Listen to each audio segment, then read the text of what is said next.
as we continue to discuss a lot and a lot, Lonshele. But what we are going to do on this platform is to keep us up to date, even if with our limited time. Nígbà tá a ní àyè, we were doing back to back. We are still here. We are not going anywhere yet. Koikimedia is a platform that you want to make sure that you keep up to date with what is happening, especially in Yoruba land. So what we do, we still have a few more platforms to Mukiawa, Tonya Lawa, Yakabo Sorieto. I have probably less than an hour. Maybe I might come back in the night, but as I always say, gbogbo àyè tí bá ní náà ni màá fi ṣe program, even if it's just few minutes. I've been working. There's a lot of things I'm on my desk that I'm clearing as quickly as possible. But one thing is, the movement is the most priority for me. While we're also going to be offline, there will be other things that we'll be doing. Gbogbo àná láti gbọ́. I'm not going to show you, but I'm going to be playing the soundtrack of what is now becoming not a joke, but a reality. I mean, kódà àwọn ọmọ Igbo gan fi wá rẹ́rìn nísìnyí pé kò tán yín, a sọ fún yín pé Fúlàní ń bọ̀, kàkà kí gbogbo wa kí a jọ sọwọ́ papọ̀, àwọn ọmọ Igbo là ń bá jà. And I always say all the time, without mixing my words, I don't have a problem pẹ̀lú àwọn ọmọ Igbo. Wọ́n fi lọ, let them go. Ẹ jẹ́ káwa náà lọ. But problem tí mo ní ni pé àwọn ọmọ Yorùbá kọ̀ọ̀kan tún sọ pé no, ẹ má yẹ káwọn ọmọ Igbo lọ, ẹ jẹ́ kí gbogbo ọjà wà nínú Nàìjíríà. That will become a big friction and ever get out of it. So our best bet is everybody go their separate ways. So soundtrack tí ó máa jáde tẹ́ máa gbọ́. Maybe I should play these to start with. I'm still trying to get the authenticity of whether this is the old video or new video, because we're very, very careful. Many times people send a lot of different videos, and sometimes those videos are not new, especially Arise Television. Arise actually used one of our videos from Koikimedia, even though they didn't take permission, but our man do videos on. That was one of our rallies that we've done. It's not a current rally, but could think not too bad if we have the mainstream media, literally talking about our plight. But problem Timon mainstream media all the time is that they keep coming back with this narrative. I've done a program on that. I'll continue to highlight it. It's important that Bubu media as well now, we continue to say we are not secessionists. We are not, separatists. We are those that want the right to self-determination. But each time, see, our mainstream media in Nigeria, Toban Soro, Intoman Sava Lo, we are secessionists. We are not secessionists. There's a difference between secessionists and the separatists. I've done a program, I've talked about it. So, followers, believe, because not everybody believe in the breakup of Nigeria. So those of us that believe in the breakup of Nigeria, we must never use the word separatists or secessionists. We are self-determination. Kinshe APC, Kinshe PDP. We're not political parties.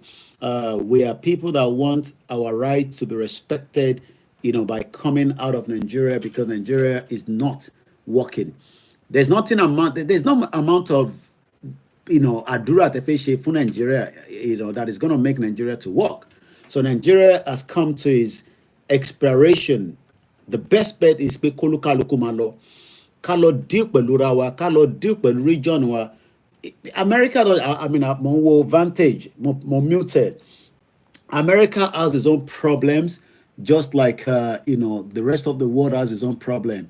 But táwa bá ṣì ní àfẹ́wà nínú Nàìjíríà kọ́ máa fi wá yáwó káwọn kan máa gbádùn ká máa rí wọn lórí tẹlifíṣàn ká máa gbọ́ pé wọ́n jí billions kọ́ jí trillions of naira, and then some of you still want us to remain in that contraction. I don't know. I don't really know what is wrong with us and why we don't want to really, really come out of Nigeria, because this is a country that has made a lot of our problems. Látijọ́ tó ti dá Nàìjíríà sílẹ̀, it has not given us peace. Kò sẹ́ni kankan tó lè jáde ní wákàtí tó lè sọ pé Nàìjíríà fóun ní peace. Tó bá dẹ̀ jẹ́ pé ó ń fẹ́ yín ní peace gẹ́gẹ́ bí ọmọ Nàìjíríà, torí pé bóyá ẹ̀ ń gbọ́ àwọn olórin tó ń kọrin ìyẹn ló fi ń fún yín ní peace, bí ẹ̀ ń gbọ́rin àwọn Christian tó ń fún yín ní peace, because sometimes you listen to some of these music, they're very beautiful, they could take you into the spiritual realm, but the reality is ìlú yóò ṣiṣẹ́, it's not working. So why are we defending a country that is not working? Ìyẹn ni problem tá a ṣe ní pẹ̀lú àwọn ọ̀pọ̀lọpọ̀ tó bá gbé election lọ sí Èkìtì tó pa ọba, tá a máa gbọ́ a bit of the soundtrack nísìn. Trust me, many Yoruba people wọ́n máa vote, because mo rántí nígbà tí wọ́n fẹ́ ṣe election Èkìtì state, ó dà pé Èkìtì àti Ọ̀ṣun, ó dà pé election wọn wáyé, a gbé wọn lọ sí court, a ní kò ní selection, kódà àwọn kan fi dápara, wọ́n ní rọ́lá ń pa, wọ́n ní bàbá Kítóyè, kódà oríṣiríṣi orúkọ ló ń pe bàbá yẹn, wọ́n ní bàbá yẹn pé kódà ó ń ṣiṣẹ́ pẹ̀lú APC, kódà wọ́n tún ń sọ nísìn pé bàbá yẹn ṣiṣẹ́ pẹ̀lú àwọn Afẹ́nifẹ́re. Bàbá rẹ̀ kúrò lẹ́ni Afẹ́nifẹ́re anyway, but it's just that in táwọn Afẹ́nifẹ́re sọ ni pé restructure Nigeria làwọn fẹ́. Mo rántí nígbà yẹn we were going to the court, you know, there was a lot of things that were discussed there, but eventually election, you know, went ahead. Wọ́n ṣe election yẹn ní Lẹ́kìtì, wọ́n dẹ̀ ṣe election yẹn ní Ọ̀ṣun state. Ẹ jẹ́ ká fast track. Nígbà tó ti ṣe election yẹn nísìn, yes, we have governors that are there, but they are not protecting us. Àti gbọ́ bàbá wa tí wọ́n bá wa sọ̀rọ̀ lórí Koikimedia ní bíi wákàtí mẹ́ta sẹ́yìn nísìn, gbogbo àná àlàyé tó bá ti rí interview yẹn bàbá wa chief tí wọ́n bá wa sọ̀rọ̀ láti ìlú Èkìtì, gbogbo alágbọ́n kan tó sọ. But kò ń sọ̀rọ̀ pé Fúlàní pa wá la fẹ́ torí ẹ̀ kúrò nínú Nàìjíríà.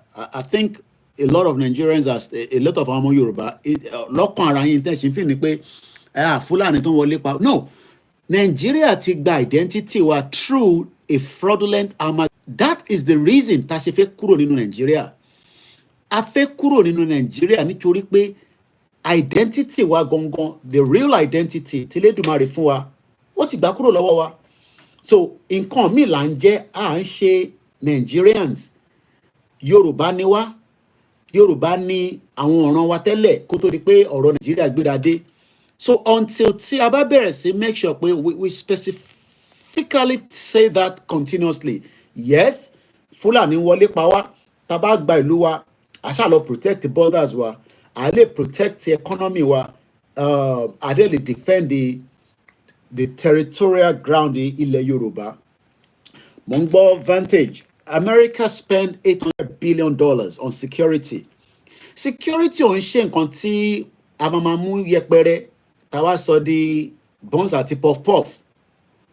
Look, you neutralize things that wants to create havoc lórílẹ̀-èdè tí o bá sọ pé orílẹ̀-èdè tiẹ̀. Kò wá ń ṣe pé Nàìjíríà ò náwó púpọ̀ lórí security. A ti gbọ́, okay, má bínú, Mixlr, yeah, mic me were on. Má bínú, apology for that, and I've spent about 7 minutes. The mic is back on. Please go back there. The mic is on. Thank you so much. Nitoshi Manda, can you pick comment in here? Stone Cold, thank you so much. I've just picked that up because I mean, program. I'm on your mic torí Mixlr yẹn torí mo fẹ́ máa gbọ́ kẹ́ máa gbọ́ nǹkan tí bá ń sọ nínú ilé mi wá tí bá ń ṣe live transmission tí mo dẹ̀ need the mic. So many people are still kò ń ṣe ẹ̀yin lórí bíbá Mixlr, not the YouTube. So it seems that argument àwọn tó wà nílé tó ń ṣe politics ni pé yes, ẹ fẹ́ Yorùbá nation, but ní tẹ̀lé yín because àwọn tẹ jọ ń ṣe believe.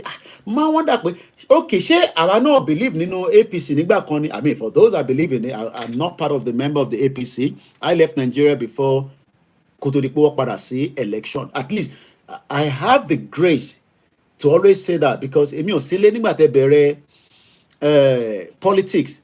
Àwa ti travel kúrò ní Nigeria. I left Nigeria in 1998. Politics ò padà until 1999. So the question tẹ́ wá ń sọ ni pé yes, intertin ṣe bọ̀ tẹ́lẹ̀ nìyẹn. Àwọn tá believe nígbà yẹn náà, I mean, ìbáwọn ló ń disappoint wa nísìn. So kí ló wá ń prove difficult tá bá wá ń sọ nísìn pé ẹ jẹ́ ká padà sẹ́yìn, ká fi ọ̀rọ̀ politics in Nigeria sílẹ̀. Ẹ jẹ́ ká kúkú wá ṣe politics lórílẹ̀-èdè tiwa. Kájọ gbogbo wa kó máa ṣe politics yẹn, àdá political party sílẹ̀. Kódà èèyàn lè jáde as an independent. Ìlú yìí nísìn election bọ̀ ní next year, la máa ṣe election ní UK. Mo lè jáde as an independent candidate. Màá dẹ̀ kọ manifesto mi síta. Màá sọ pé nǹkan báyìí ni mo máa ṣe fún aráàlú. Àwọn aráàlú ló máa wá lọ wo pedigree mi, integrity mi, ibo ni mo ti ń bọ̀, kí ni mo ti ṣe rí. Wá wá sọ pé okay, as an independent person, a dìbò fún ẹ. So gbogbo yẹn náà ló máa ṣe padà wáyé tá a bá gba country tá à ń sọ yìí. But kò ń ṣe torí Fúlàní nìkan la ṣe ń sọ pé a fẹ́ gba orílẹ̀-èdè wa. So like I said, I always love to play this because olóyè ti sọ̀rọ̀ kò dẹ̀ ní sọ̀rọ̀ tán, ọ̀pọ̀lọpọ̀ ọ̀rọ̀ ló sọ, but ìka kọ̀ọ̀kan gbọ́ brief àwọn nígbà tí wọ́n, I won't show the video, it's too graphic, so please don't ever ask us to show those videos. Ẹ lọ wò níbi tẹ́ bá ti lè wò ó wà lórí status mi anyway if you want to watch it there. Let's just listen to it.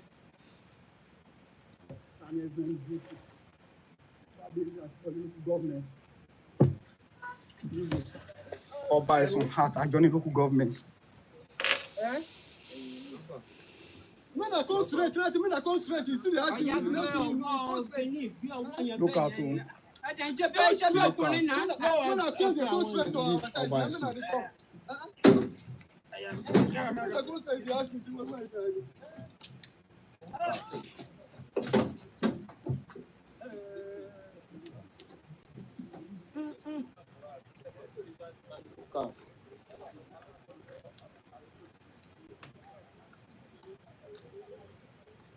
So what you're listening to is just the King. our party.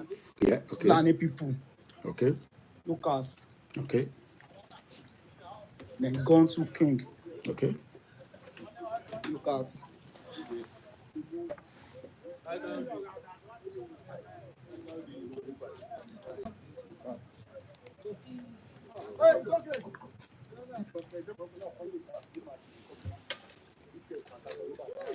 So, nínú video tí mò ń play tí ẹ̀yin ò lè rí, I'm sure many of us have seen it anyway. So it is just talking about àwọn ọba méjì tí wọ́n àwọn Fúlàní terrorists tó mú wálẹ̀. Ẹ ṣé gan ni Mr. Akin Games, thank you so much, Stone Cold and the rest of you that darapọ̀ mọ́ wa lórí the Mix LR. The Mix LR is just like any other audio version of a program where you can listen, but it saves enough data, so ní láti worry nípa data, so at least you can just listen into the program. A lot of development is still expected while the country is still going on. Bí ó máa wáyé ní fast mo rí pé Sanwó-Olú ní ó máa open red line and whatever line.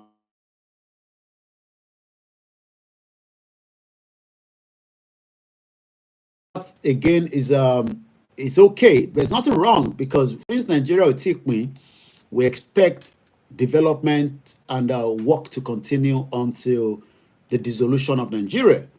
But nígbà tí Nigeria will still dissolve, we also expect a lot from our representatives, well, be it House of Reps, be it the senators that are representing Southwest, lọ́dọ̀ tiwa.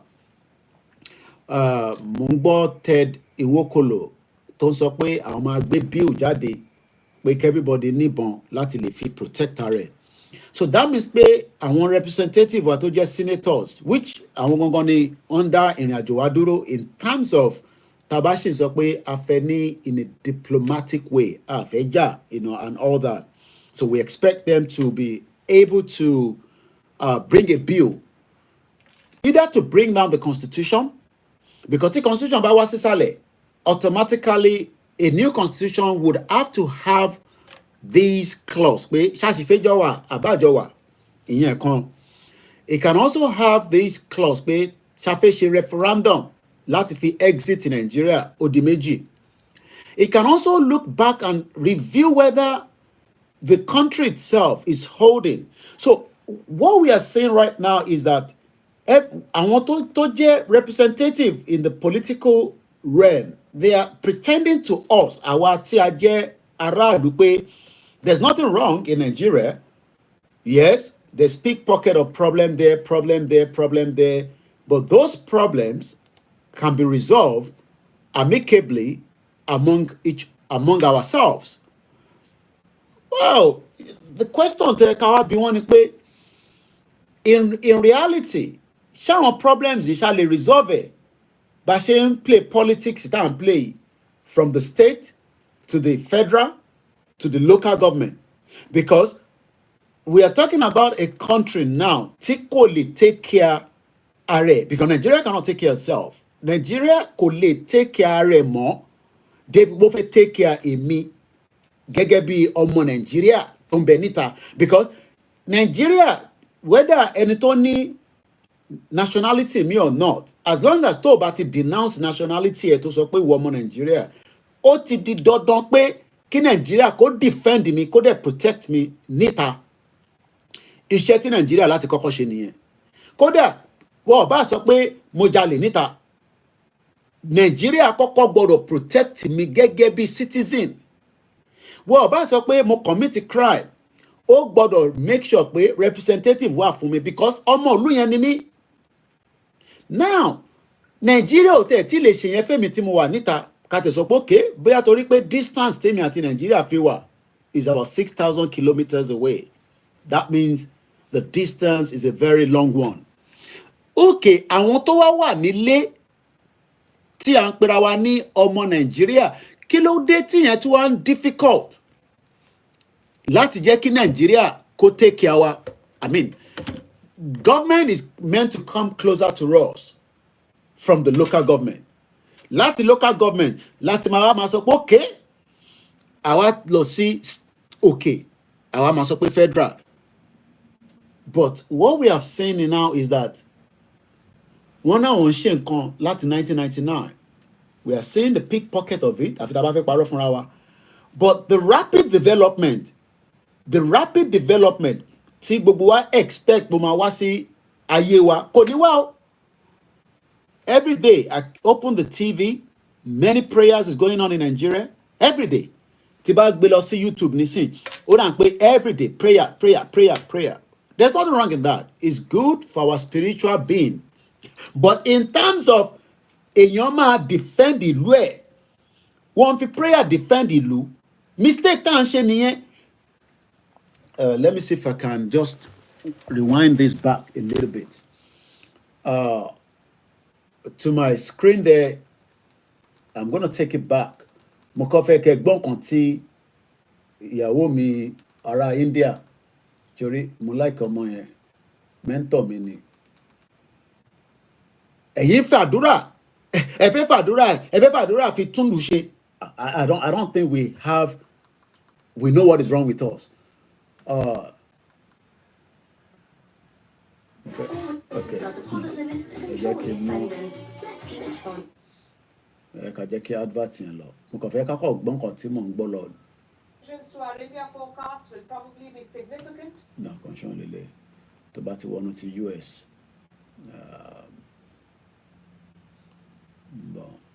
US debt. The US debt is going to create a lot of problem around the world. Tí debt wọn tó bá lè make it 205 billion. Well, the program is just a very Some estimates from 2020. okay. Yeah. Now let me take it back. US government is spending about $800 billion. Our one fi àdúrà, fi protect ìlú. Happy New Month, everyone that is joining us. So Is referring to. The other big risk, of course, is to the US itself. Such high levels of debt will hurt American defenses. Untamed debt could lead to a budget squeeze. The United States is the world's biggest defense spender. In 2022, it spent over $800 billion on defense. Did you have that? America ná $800 billion. Kí lẹ rò pé wọ́n ṣe náwó yẹn is to make sure that they can protect not just Americans inside America, but to also protect Americans outside America. And that's why they have military base around the world. Because the first job of the American government is to protect their citizens, both at home and outside. In contrast, the national debt surpassed 100% of the country's GDP, which brings us to the obvious question: how did the US end up with so much debt in the first place? Ironically, One key reason is America's many conflicts. The post-9/11 ṣe gbọ́n nǹkan tẹ́ ẹ̀ sọ tán sọ American conflict ṣe rí until àwa Yorùbá tá a bá ti agree pé we are serious àtẹni tó ń ṣe politics ẹ̀bà tàmàlà tẹ́ ń ṣe àtẹni tó ń ṣe politics gúgúrú. Our job now is to ask the representative nílẹ̀ Yorùbá, what future are they preparing for us gẹ́gẹ́ bí ọmọ Yorùbá in Nigeria? Future wo ló ń prepare fún wa? Ṣé future pé káwọn kan wà very okay while some of us are struggling to make ends meet? Whatever we have in our little capacity within the territorial ground of Southwest is more than enough to take care of us. We have the land, we have the climate, we have the weather, we have the people that are very, very intelligent.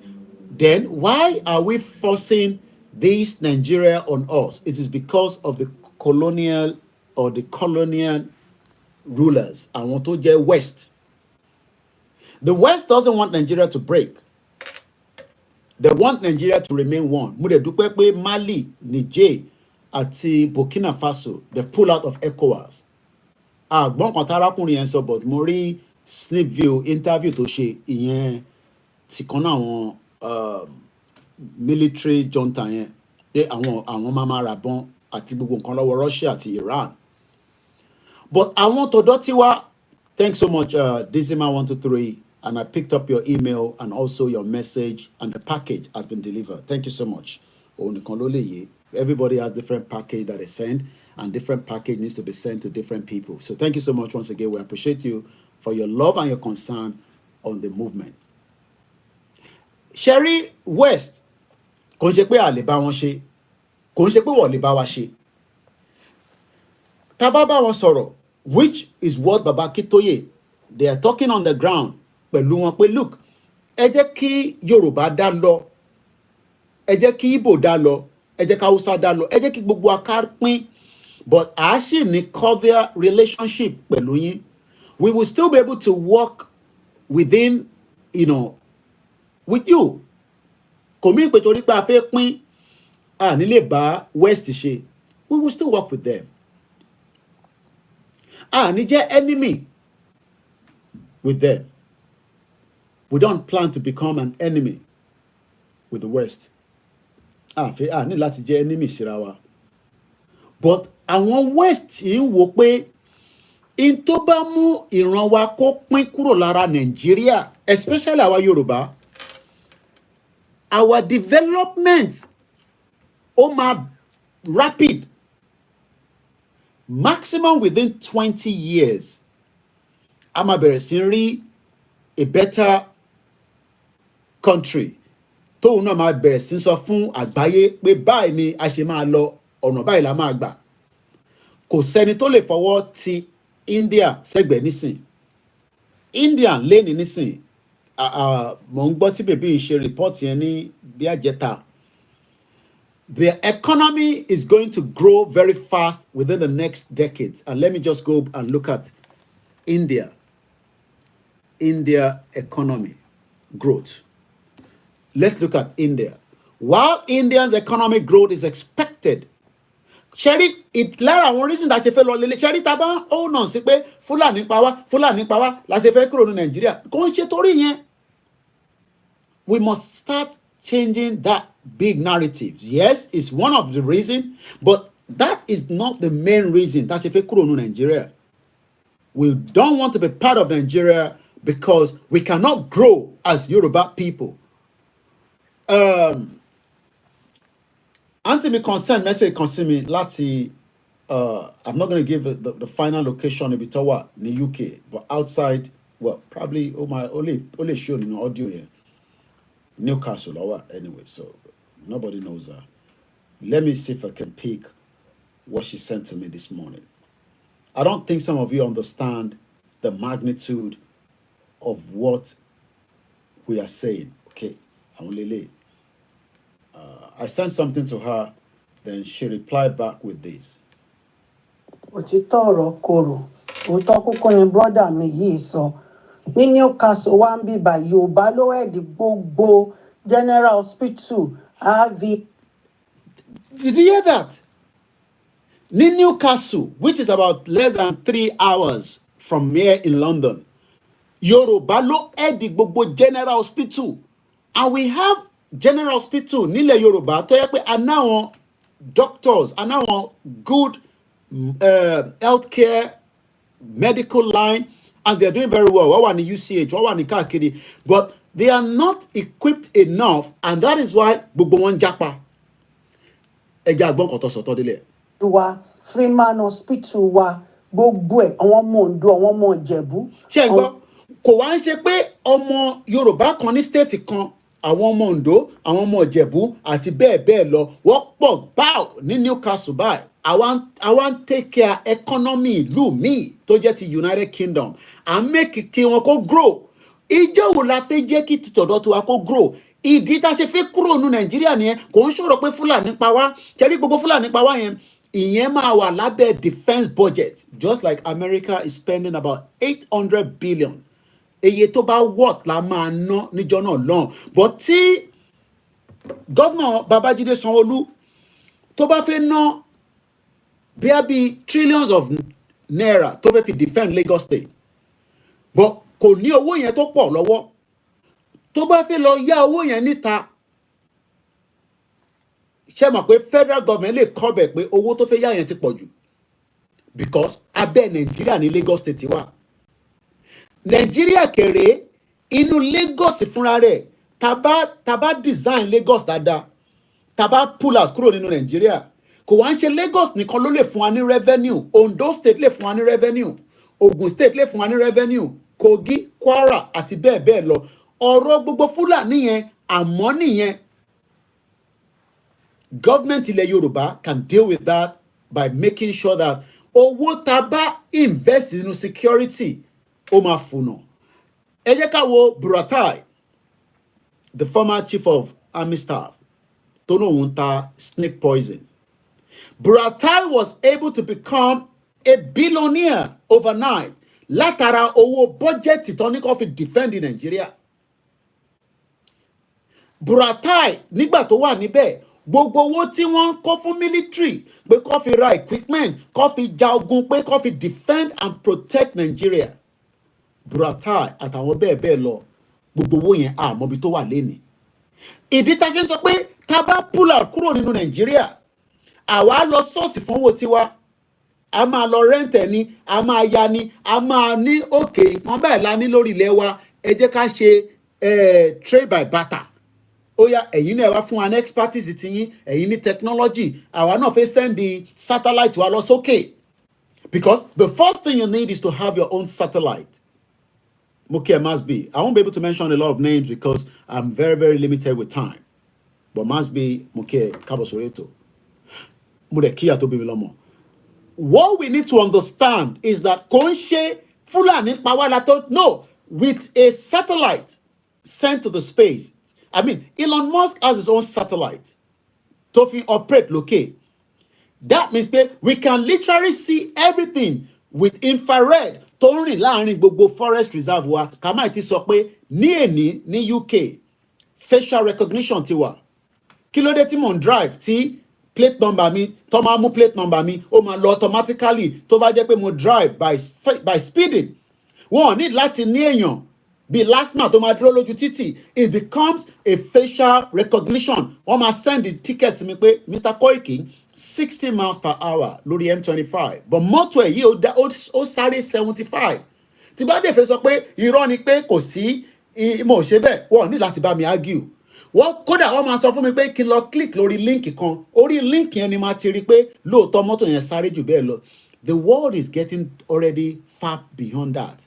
Àwa ṣì wà níbi a fẹ́ protect Nigeria tí kò lè protect economy ilẹ̀ Yorùbá. Many people will struggle throughout the period tá bá ṣì wà nínú Nàìjíríà. Lóòótọ́ àwọn kan máa rí ṣe nínú ẹ̀, lóòótọ́ àwọn kan máa rí jẹ nínú ẹ̀, lóòótọ́ a máa bí máa rẹ̀ sí. But in terms of the progression fọmọ Yorùbá, a lè ever rí progression until we pull out from Nigeria. Ìyẹn ni George Akínọlá comrade lọ́sí sọ pé Nigeria is the impediment.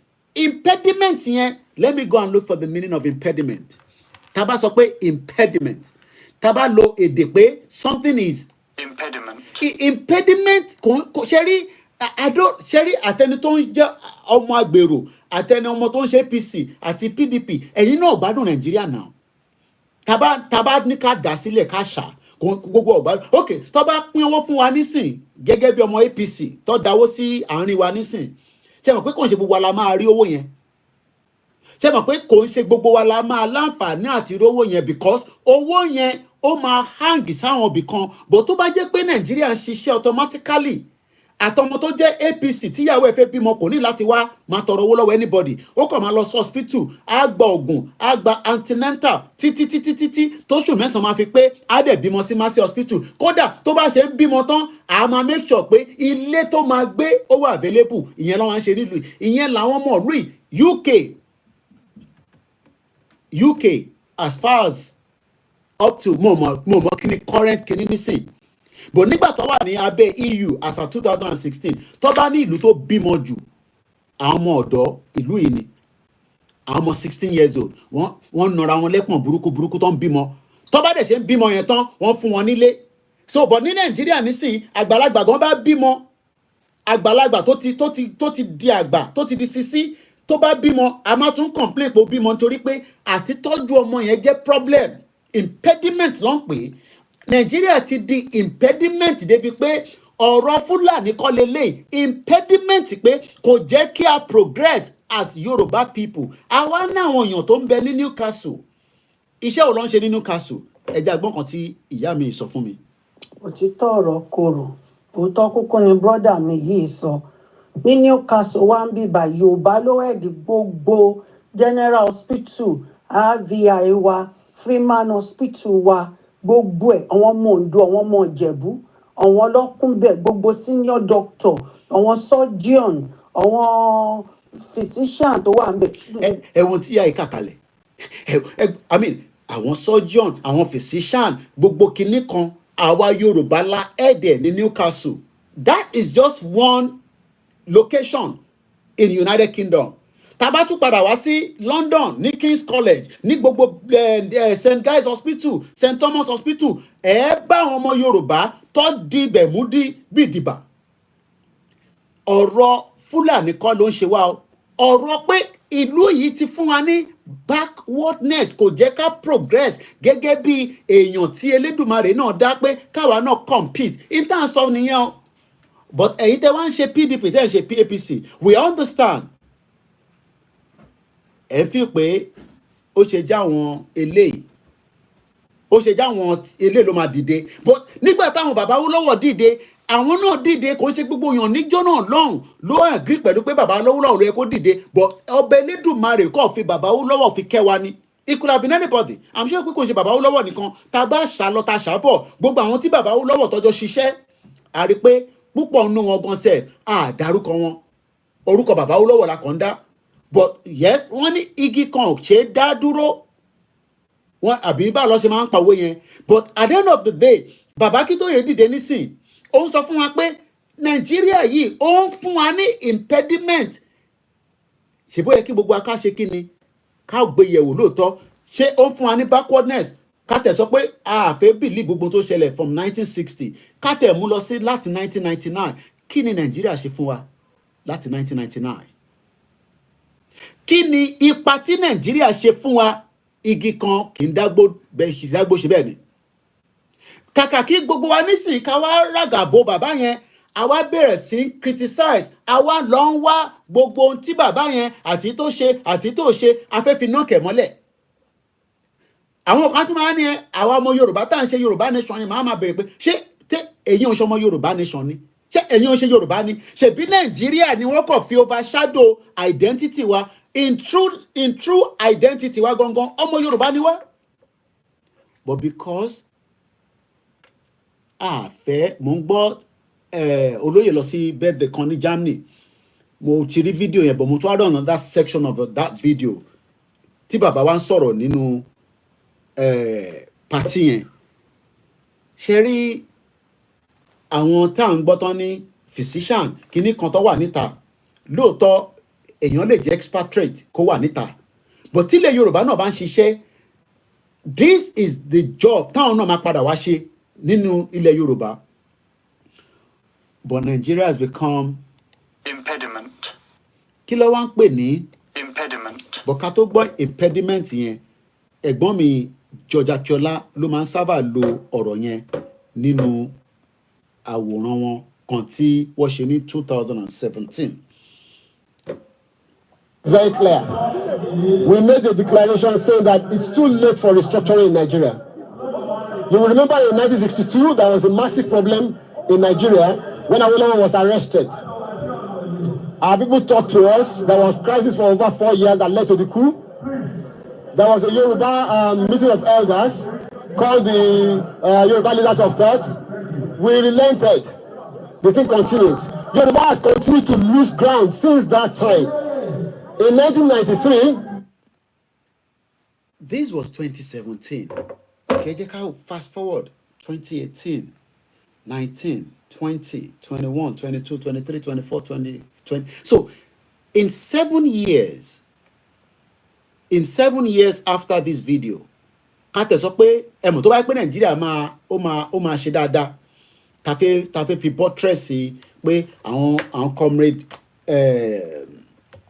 George Akiola pé wọ́n ń parọ́ ni ẹ mọ̀ pé tó bá yẹ pé à ń parọ́ mọ́ Nàìjíríà ni now ṣé ká padà sẹ́yìn ká béèrè pé in 7 years tí Nàìjíríà ti fi exist in the last 7 years tí Nàìjíríà ti fi exist what has been any impact on the lives of àwa Yorùbá àbáwọn ẹ̀yà tó kù? This man 123 said the political will is to decentralize is a credible solution because to have just one police force in a country of over 200 million in population is making people less safe. I am not saying that Fulani is not a priority in our impediment to leave Nigeria. But we are talking about the growth of Yoruba people, the growth of the Yoruba economy. We should be talking about the Yoruba economy. Kódà, bó bá jẹ́ pé àwa náà ń yáwó bí America. America, as at what this woman is saying, is in a debt of 34 trillion. But Nigeria is in a debt of whatever trillion, but kò ní impact fún èmi àti wọ. American citizen, àwọn náà ní problem tiwọn. But even though their country is in debt, they can still guarantee a good life and a proper security. Let's agree that Nigeria ti jẹ gbèsè. Let's look at the Nigerian debt this afternoon. The Nigerian debt, as it stands according to Google, and you could just type it in yourself. Nigerian public debt stock, which includes external and domestic debt, stood at 46.25 trillion naira as at 2022 Q4, quarter 4. That's about 103.11 billion US dollars.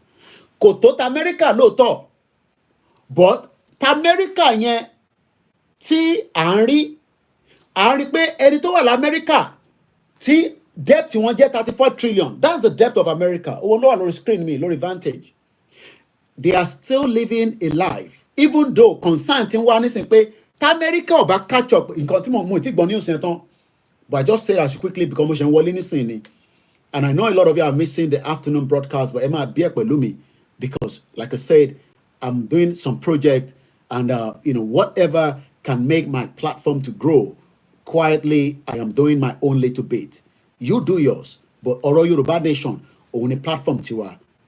I understand this platform has been spiritually, physically, and financially attacked. But ẹ má worry. Bẹ́fẹ́ bẹ́kọ̀, ẹ farabalẹ̀ lọ́jọ́ wájú. Ẹlòmíì ẹ fẹ́ lè ní Koiki mo fẹ́ ra kíní àwọn videos ẹ yìí. Òun ló wà lọ́wọ́ mi. Gbogbo videos mi. Ẹ máa bẹ̀ mí pé ẹ jẹ́ ara díẹ̀ lọ́wọ́ yín. Kò ṣe nísìn. That's why I don't leave anything on the social media because it become money Facebook. I don't own Facebook. I don't own Twitter. Àwọn tó ní owó burúkú wà lọ́wọ́ wọn. Elon Musk is talking about èyí tó máa san fún ní every year as the CEO of X. So CEO Koikimedia lèmi náà ó lè má fún mi ní nǹkan tí mò ń fẹ́ nísìn bọ́ mo mọ̀ pé lágbára Elédùmarè àwọn ọ̀ràn tó jẹ́ ọmọ tó jáde lára mi àti tó sì máa jáde lára mi wàá máa gbádùn pé bàbá wọn ṣe wàhálà ẹ mọ̀ pé àwọn ọmọ Fẹlá ń gbádùn nísìn ẹ mọ̀ pé àwọn ọmọ wọn ń gbádùn even though pọ̀ ń sọ̀rọ̀ African paternalism or whatever wọ́n ń gbádùn kò sí ìlú tó lè lọ bó ṣe wà yẹn bó ṣe máa rí nìyẹn but what we are saying is that kí ló dé tí àwa fẹ́ sọ pé Nàìjíríà ń jẹ gbèsè ẹ jẹ́ ká wá lọ sínú National Bureau of Statistics Nigerian Domestic and Foreign Debt Executive Summary. Nigerian public debt stock, which include external and domestic debt, stood at 46.25 trillion. It's good to borrow money. There's nothing wrong in borrowing money. But ìbéèrè tí mò ń bi gbogbo ẹnìkọ̀ọ̀kan wa àti àwa tá wà níta tá jẹ́ diaspora. Diaspora náà ni wọ́n tó wà ní African countries. Àtẹni tó wà ní Kano, ẹ̀yin náà ìrìn àjò lẹ́rìn. Kí ni debt yìí? Ǹjẹ́ impact ẹ̀? Wọ́n lè sọ fún wa pé impact ẹ̀ wà. Àwọn build the railway. Yes, we saw the railway. At least a rí railway tí wọ́n ṣe láti Kaduna lọ sí Abuja. Èyí tá à ń ṣe lọ sí Niger ó ti mẹ́hẹ̀. Lóòótọ́ wọ́n ń ṣe àwọn títì kankan. But ṣé mọ̀ pé in terms of human capacity, debt yìí kò ní impact láyé wa. Because in tó ń ṣe ni pé owó tíyàn bá yá as a loan, capital project lè kẹ́ fi ṣe. I hope I'm right with what I'm saying. I know there's a lot of comment coming through. I'll see if I can be picking them along the line. Mr. Pride Leo sọ pé Ajaokuta Steel Factory was opened in 1979 during his tenure with the estimate budget of $1 billion, almost 150 billion as at today. The factory has never functioned or produced anything. It has been abandoned. Adeti yawo le lórí. Ajaokuta Steel. Now, capital project is the best. Kí ló ń pè ní capital project? Àwa wo títì across Nigeria. Owó tó yẹ kó ti fi invest in a capital project. Owó pé sọ́nà méjì. How do Nigeria make this money? Báwo ni Nigeria ṣe make owó ẹ̀? We have certain things that we sell to the foreign or international countries around the world. One of the major things that we sell is the crude oil. Crude oil gangan ni kókó nǹkan tó ń fún Nàìjíríà ní owó. Àwa ń gba owó tó pọ̀ nígbà tí crude oil níyì. Nígbà tí ó níyì tó yẹ pé ó ń lọ sí almost $100 per barrel. Owó burúkú. Gbogbo àlà wa gbọ́ pé àwọn owó kan wá ń lọ nígbà ogun ṣé Liberia ni. Wàhálà owó yẹn ó di ìjà láàrin Babangida àti MKO Abiola. Bí a ti ṣe gbọ́, JY sọ pé crude oil. Mo kẹ́yìn ọ̀jọ̀gbọ́n. Ẹ má jẹ́ ká tẹnumọ́ pé torí Fúlàní la ṣe fẹ́ lọ. Kò ń ṣe pé torí ebi ń pa wá la ṣe fẹ́ lọ. No. Torí pé a fẹ́ kọ́kọ́ gba true identity wa padà. Tá bá ti lè gba true identity wa padà, we will then be able to discuss about àwa náà máa lọ yáwó láti fi defend ìlú wa. Àwa náà máa lo nǹkan ta ní láti tà síta. Gbogbo tó wà lórí orílẹ̀-èdè tí tó jẹ́ tiwa kò ní impact fún adé bíi pé àwọn ọmọ wa ò lè gbé ilé ẹ̀ láàfíà. Ilé face my face là ń gbé. Àwa ń gbọ́ pé debt wa stood at 46.25 trillion. That's about 103 billion US dollars. Kí ni wọ́n fi àwọn owó yẹn ṣe? Lóòótọ́, there's nothing wrong in borrowing. But ṣé wọ́n borrow owó yẹn láti fi replace gbogbo into ẹ̀kọ́ ti upgrade in the 1960 lẹ́yìn ìgbà táwọn òyìnbó ti lọ? Because àwọn òyìnbó lórí burúkú kò ń ṣe àwọn ọmọ wọn là ń ṣépè fún. Àwọn bàbá wọn tó dá wàhálà sí àwa lọ́rùn báyìí tẹ́yìn dẹ́n sọ pé ká má dá wàhálà padà sí wọn lọ́rùn. Ní wàhálà ta fi dá sí wọn lọ́rùn ju pé àkọ́kọ́ enlighten gbogbo yín tẹ́ wà nílé pẹ̀lú agbára àti ọgbọ́n àti òye tẹ́lẹ̀dùmarè fún àwa náà. Because nígbà táwọn òyìnbó wà pẹ̀lú wa, àwọn mọ̀ pé àwọn kan nídìí ọ̀nà tí train máa gbé resources dé inú port tó dẹ̀ máa load the ship tí ship dẹ̀ máa kúrò wọ́n develop anything. They left the whole of Nigeria as a death trap. They care less about whether àdúgbò kan ṣiṣẹ́ or kò ṣiṣẹ́, even though pé civilization ti wà lọ́dọ̀ tiwa kó tó dé. But nígbà táwọn dé, kàkà kó yẹ kó bá wa develop gbogbo gbèríko kó sọ di as much of transformation. They care less. Wọ́n kàn máa gbé coal láti Enugu. The colonial rule did set us back. Just reasons of we want to be in a control of our destiny in order to develop our people lifestyle using our own resources. Àwa ń yá owó níta lọ́wọ́ China, lọ́wọ́ Arab, lọ́wọ́ Russia, gbogbo bí ta ti lè yá owó, but owó yẹn ò make any repercussion. Kò fún wa ní any interest in terms of development to our lifestyle and our people. Because tó bá fún wa ní development ni, ó yẹ kí mo lè travel láti Lagos kí àyà mi má já kí mo dẹ̀ dé Ondo State. Mo lè decide pé mo wá fẹ́ padà wá by road because ẹ̀yìn mi mo ti drive gbogbo Ìbàdàn ló ń ro mí, màá wá wọ train tó máa gbé mi padà wá sí Lagos State, màá wá gbé mọ́tò mi sílẹ̀ síbẹ̀, kódà màá tún ní kí mọ́tò mi kó gbé sórí train. Ṣèbí à ń rí Davido tó ń fi plane gbé mọ́tò ẹ̀ wá láti Dubai. Gbogbo kíní yóò lè now is because nígbà tí Nàìjíríà ń paṣu burúkú nígbà táwa sùn kalẹ̀ àwọn Yorùbá kan lè àwọn ọba kan àtàwọn politician kan wọ́n pàdé pẹ̀lú ra wọn pẹ̀lú àwọn north wọ́n bá ń jí owó yẹn díẹ̀ àwa ń rí wọn nísìnyí as billionaires àwọn tó jí owó tó yẹ kó fi develop territory wa. Mo dé Ìwòpin paper mill kò ṣe pé wọ́n sọ fún mi èmi débẹ̀ fúnra mi ni mo débẹ̀ mo rí it was meant to be the number 1 paper mill in the whole of Africa, number 3 in the world.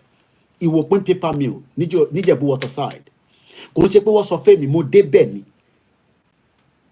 I cried. Ẹ sọ pé bíbá iná náà fẹ́ gbé project yẹn sí wọ́n ní kó ìbò náà lòun wọ́n náà wò yìí ìwọ náà rí bí òun lòun wo ìnáwó níwájú ẹ̀. Kódà mo ti sọ story yẹn rí, mo pàdé ọ̀nkù mi kan níbẹ̀ òun London ló mọ̀ pé mo wà, so he was shocked when he saw me in that family comforts. Mo wà lórí live program ẹ jẹ́ n pè yín padà. So he was shocked when he saw me. Ó ní kí ni mo wá ṣe ní bíbá mo ní ẹ̀gbọ́n kílẹ̀ náà wá ṣe ní bíbá àwọn náà wá ra ilẹ̀ bí wọ́n fẹ́ rẹ́ǹtẹ̀ ni tó fẹ́ fi dáko. Mo ní nǹkan tèmi náà bá wá yàtọ̀, mo ní èmi náà wá wo àdúgbò yìí because àwọn náà ní project a fẹ́ ṣe nígbà yẹn pẹ̀lú àwọn uncle mi kan tájọ lọ. Ẹ wá wo láti ìgbà yẹn nígbà èmi nígbà tá à ń lọ wọ́n park mo wá ń wo títì yẹn. This was years kátó tó sọ pé à ń bẹ̀rẹ̀ Yorùbá nation. Títì yẹn tó bá jẹ́ pé a improve ẹ̀ a develop ẹ̀ sí pẹ̀lú pàtẹ́ ní resources yẹn a kò ní the expatriate tó máa wá bí abi Julius Berger àtàwọn ti local one tájọ máa wá ṣe títì yẹn. Títì tí mo rí yẹn títì gba àwọn bàbá ó lọ́wọ́ òun ni mo rí nígbà tá fẹ́ wọnú Ìwòpin paper mill. Ó ti jẹ débi pé wàá máa rí texture pé títí ìgbà tó ṣe níjọ́ náà lọ́hùn but tó bá yẹ pé development débẹ̀ ni ṣé mọ̀ pé irú gbogbo àwọn tí à ń sá lọ káàkiri bí ẹṣọ níwòlímọ̀ àtẹ̀mítẹ̀mí náà sá lọ torí as far as I concern gbogbo alásá kúrò Nàìjíríà. Mo sọ fún yín kéèsì oríṣiríṣi làwọn tó ń jápa lẹ́nujọ́ mẹ́ta yìí. Àwa ń sá kúrò níbi tó yẹ pé mi máa lọ ṣe bí abi driver níwòpin paper mill, ó yẹ kí n lọ máa ṣe bí cook, ó yẹ kí n máa lọ ṣe bí gardener, cleaner because àwọn ṣé ta fẹ́ lọ ṣe nílùú òyìnbó náà ni mò ń sọ yìí now. These are the basic job fún ẹni tó bá kàwé. Kò wá mí pé ẹni tó kàwé yẹn kò lè ní làákàyè kò ní brain but it's just that ẹni tó bá jẹ́ tó kàwé iṣẹ́ tóun máa ṣe yàtọ̀ sí ẹni tó yẹ pé janitor ó kàn máa fọ tọ́ílẹ̀tì ni but dignity àwa níbẹ̀ àádẹ́ fún ní gbogbo ẹ̀tọ́ tó yẹ kó fún ṣèbí iṣẹ́ tá à ń ṣe nílùú òyìnbó náà nìyẹn. Àwárí yẹn ṣe nítorí pé àwọn tó yẹ kó bá wa develop Ìwòpin paper mill wọ́n ti pull owó yẹn kúrò out, wọ́n ti yá loan, wọ́n ti gba gbèsè lé lórí. Ìwòpin paper mill is now dead as nothing is happening there. Ó yẹ káwa kan máa gbéra kúrò èyí tá a ṣe ń wá sí Lagos State, ó yẹ ká lọ sí Kwara State ká lọ máa dáko níbẹ̀ nítorí pé ibẹ̀ máa jẹ́ ibi tí a lè dáko sí. ó yẹ káwa kan wà ní Ondo State níbi tí a mọ̀ pé àwọn bàyá mi Ifágbémilékè, àwọn ìyá wa Comfort Ológunjà àtàwọn bẹ́ẹ̀ bẹ́ẹ̀ tó jẹ́ ọmọ Ondo àtàwọn ọmọ Lúkà, ó yẹ káwa wà ní Ondo State ká máa pẹja. àwa ń gbé ẹja wá láti Republic of Ireland, wá frozen ẹja yẹn, wá kó sínú container, wá kó wá sí Lagos State, àwa offloaded container yẹn ò dẹ̀ tún ní gbé nǹkan kan padà. It seems that something is not right. Nigeria is the impediment. But àwa rí àwọn kọ́ya, àwa rí àwọn bàbá tó Elizade Motors, àwa rí àwọn olówó wa, àwa wọ́n rò pé wọ́n ṣe wá lóore because àmọ́ lóòótọ́ àwọn kan kàwé nu wọn, but Nàìjíríà ni gbogbo wọn fi gbòòrè sókè. Àwọn Afẹ́ Babalọ́lá wọ́n pọ̀ bẹ́ẹ̀, àwọn yẹn lẹ́yìn wọ́n ń dúró dè tó máa gbà wá nínú wàhálà táwa yìí. A máa pẹ́ níbẹ̀ nítorí pé ara impediment Nàìjíríà làwọn ti jẹ, inú Nàìjíríà ni gbogbo wọn ti dìde. Because Afẹ́ Babalọ́lá mọ̀ pé Nigerian constitution olórí burúkú ni. Lecture tó yẹ kí bàbá yẹn máa give lójoojúmọ́ ni pé how do we pull down this constitution, torí pé ó ń jẹ́ impediment fáwọn ọmọ Yorùbá. But nígbà tó bá yẹ pé àwa tajọ súnmọ́ wọn àsọtọ́ fúnra wa, we are all liars. Liars ni wá. Tàbá ti rí ẹni tẹ́ náà olúkálùkù ní ẹ ṣàbá mi wá tàwọn ọmọ mi, àwa rí àwọn bàbá yẹn. Mo tẹ̀ ń gbọ́ pé wọ́n ní bàbá Afẹ́nifẹ́re wọ́n wà lọ́spítù kọ́lọ́n túbọ̀ fún wọn lálàáfíà ara, but he's 95. He has enjoyed his life. He's well read, lawyer ni wọ́n, and he has fought at his own time. Ìwọ̀n nǹkan tó lè ṣe làwọn ti ṣe yẹn. Mo rí àwọn done, they are doing very well. But tí gbogbo wa bá ṣì ń sọ pé inú Nàìjíríà la fẹ́ wà, a dẹ̀ fẹ́ máa operate in tó máa jẹ́ kí Southwest kó grow, we are not or never going to grow because Nigeria is the impediment. Òun ni impediment, òun ni àkóbá àdábá fún wa. Impediment.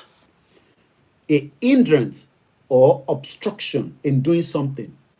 And a fẹ́ Yorùbá nation, and a fẹ́ Odùduwà republic, Odùduwà kingdom, whatever orúkọ tá a bá pè for now, temporary. Ṣé rí gbogbo ìyẹn temporary ni. Tá bá conclude tá fẹ́ pull out kúrò ní Nàìjíríà, àwa ṣe conference ọmọ Yorùbá, àwa máa decide kí la fẹ́ pé irú wo la fẹ́ lò, irú owó wo la fẹ́ lò, gbogbo tá ṣe ń ṣe nísìn àti rúbà ni o àti flag ni o, gbogbo yẹn temporary measure ni. It is not the final. But rather kí gbogbo wa jọ pull in one force. Àti wá rí àwọn tó jẹ́ pé obstruction ni wọ́n, àwọn tí wọ́n ní pé káwọn, because àwọn kan mọ̀ pé ìjọ tí Yorùbá bá ti bọ́, àwọn wọn ló mọ̀, àwọn òyìnbó gangan ló mọ̀ pé ìjọ tó Yorùbá bá ti bọ́ kúrò nínú oko ẹrú, that is going to be the end of the West. Àwọn pariwo ìwọ tó gbé nílùú òyìnbó, ó ń compare mi àtẹnita tó ń gbé nílùú òyìnbó tó yẹ pé wọ́n ń dìbà ayé wa padà sẹ́yìn.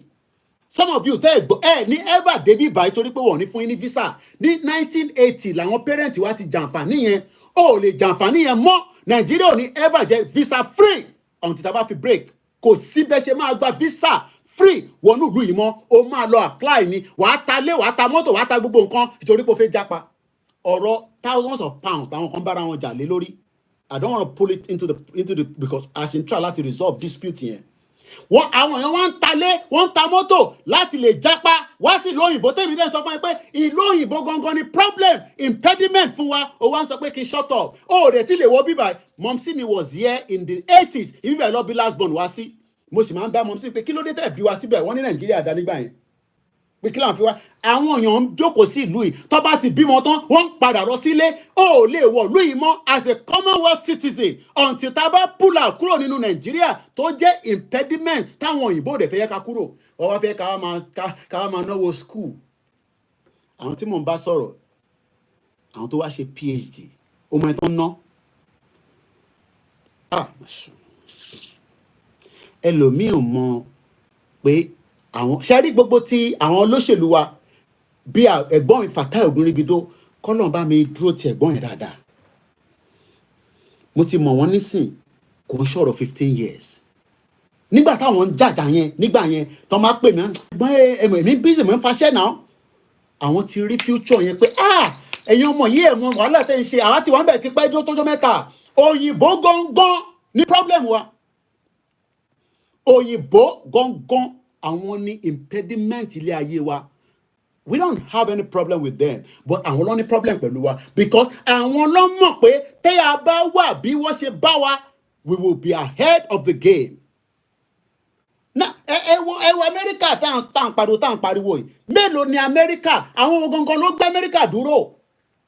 Ṣé fi pé Amẹ́ríkà fúnra rẹ̀ àwọn tó gbé dúró? Ẹ lọ wo àwọn tó gbé dúró. Ta ló gbèlú ìdúró? Wọ́n mọ̀.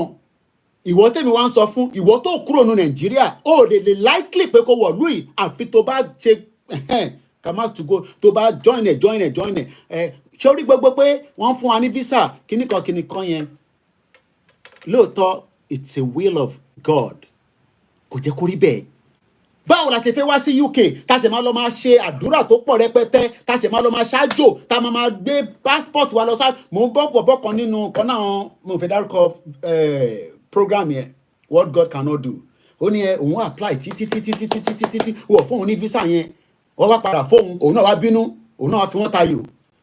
Àwọn tó ń determine visa tá à ń sọ yìí àwọn ọmọ 20+ àwọn tó ṣẹ̀ ń ṣetán ní yunifásitì kódà mi ò lọ yunifásitì ó kàn wọlé as a apprentice but àwa wá ṣe ń gbé passport Nàìjíríà àwa ṣe ń kán olive oil sí à ń kán àbẹ́là sí àgbélọ sábẹ́ tùràrí àgbélọ sábẹ́ dis àgbélọ just because a fẹ́ gba visa tí wọ́n fáwọn ìyá tiwa lẹ́nu ọ̀nà tó ń bẹ̀ wá tó ń sọ fún wa pé ká wá gba visa pé ẹnu ọ̀nà ló ti máa fún yín.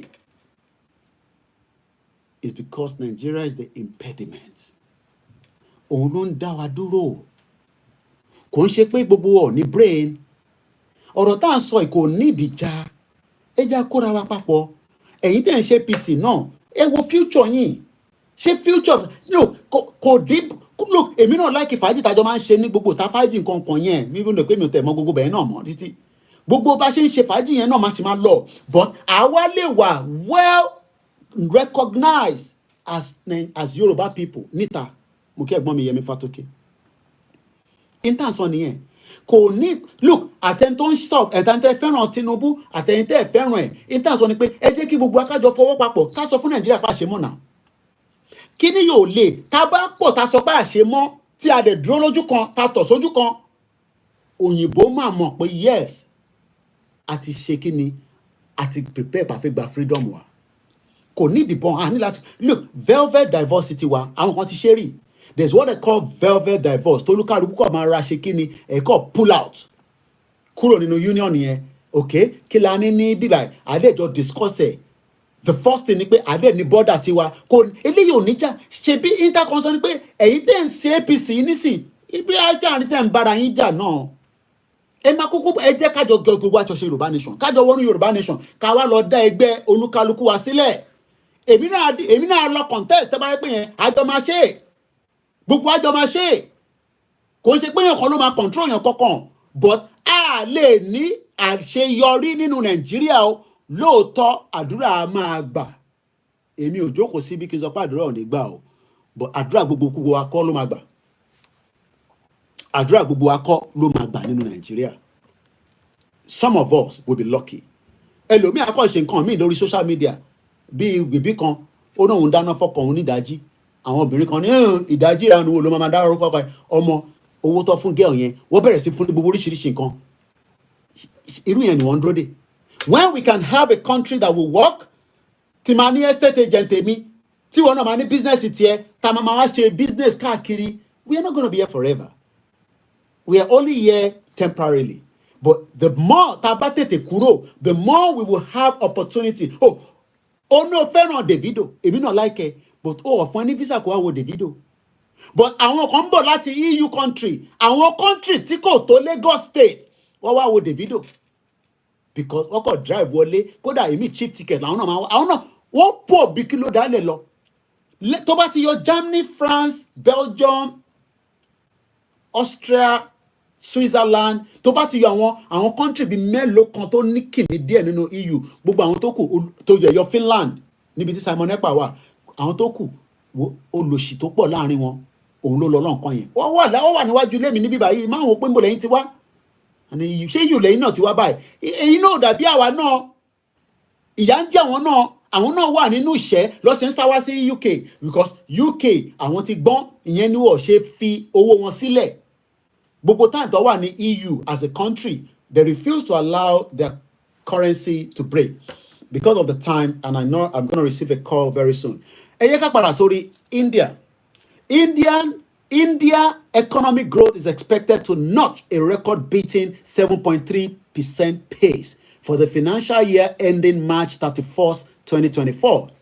Consumption, which accounts for close to 60% of the GDP, has remained weak with the growth at the just over 40%. Is India growing economically? For the first 6 months of this fiscal, the growth was 7.7%. The growth momentum is expected to sustain in December quarter, making India the fastest growing major economy in the world, much ahead of China. In terms of àwa náà máa grow as people in our life. A máa kódà ẹ̀mí tí ẹ̀gbọ́n inú àwọn máa dùn. Ṣé o mọ̀ pé in tó ń bà wá nínú jẹ́ nílùú yìí? Ṣé n sọ tó ń bà wá nínú jẹ́? We are far away from home. Gbogbo nǹkan la ní tó tẹ́ wa lọ́rùn ní bíbá. But á yún pé ẹlòmíì kan fẹ́ sáré lọlé nísìn. Ó ti há sí ìlú kò níwèé. Ẹlòmíì níwèé ayé ẹ̀ ń já pé tóun bá dẹ̀ lọ. Ṣáwọn èèyàn àwa sọ àwọn èèyàn wa di bẹ́gabẹ́gá nílé. Let us pull out of Nigeria before it is too late. Nigeria is the impediment to our life. My name is OLAYOMI KOIKI, known as Koikimedia, bringing the world closer to your doorstep. We can do far better if we pull out of Nigeria.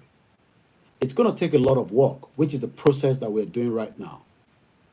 Not everybody wants the dissolution of Nigeria for reasons known to them. But for whoever doesn't want Nigeria to dissolve, you are protecting what Lugard did on our behalf, working for the British Parliament in 1914 fraudulent amalgamation. For as much as we might not know, but now that the world self-determination is out there, we are not secessionists and we are not separatists. This man said, the president of the African Development Bank said, it will take 300 years from now. Africa will remain underdeveloped economy compared to the West. Yoruba nation economy will develop in the less than 30 years. Moki Dr. Olugbenga Adetitun TV. On the great, Nigeria needs something and fast. The youth are fed up, same for the old and the small. Nigeria is the impediment to the lives of all indigenous people. Look, even if those of you that disagree with the breakup of Nigeria, the way and the structure Nigeria is right now, it cannot hold. Let's listen again to this. It's very clear. We made a declaration saying that it's too late for restructuring in Nigeria. You will remember in 1962, there was a massive problem in Nigeria when Awolowo was arrested. Somebody's trying to call behind. That's why that is freezing. So, okay, Bishop.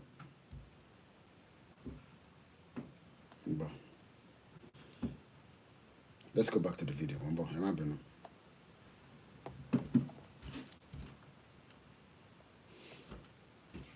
All right.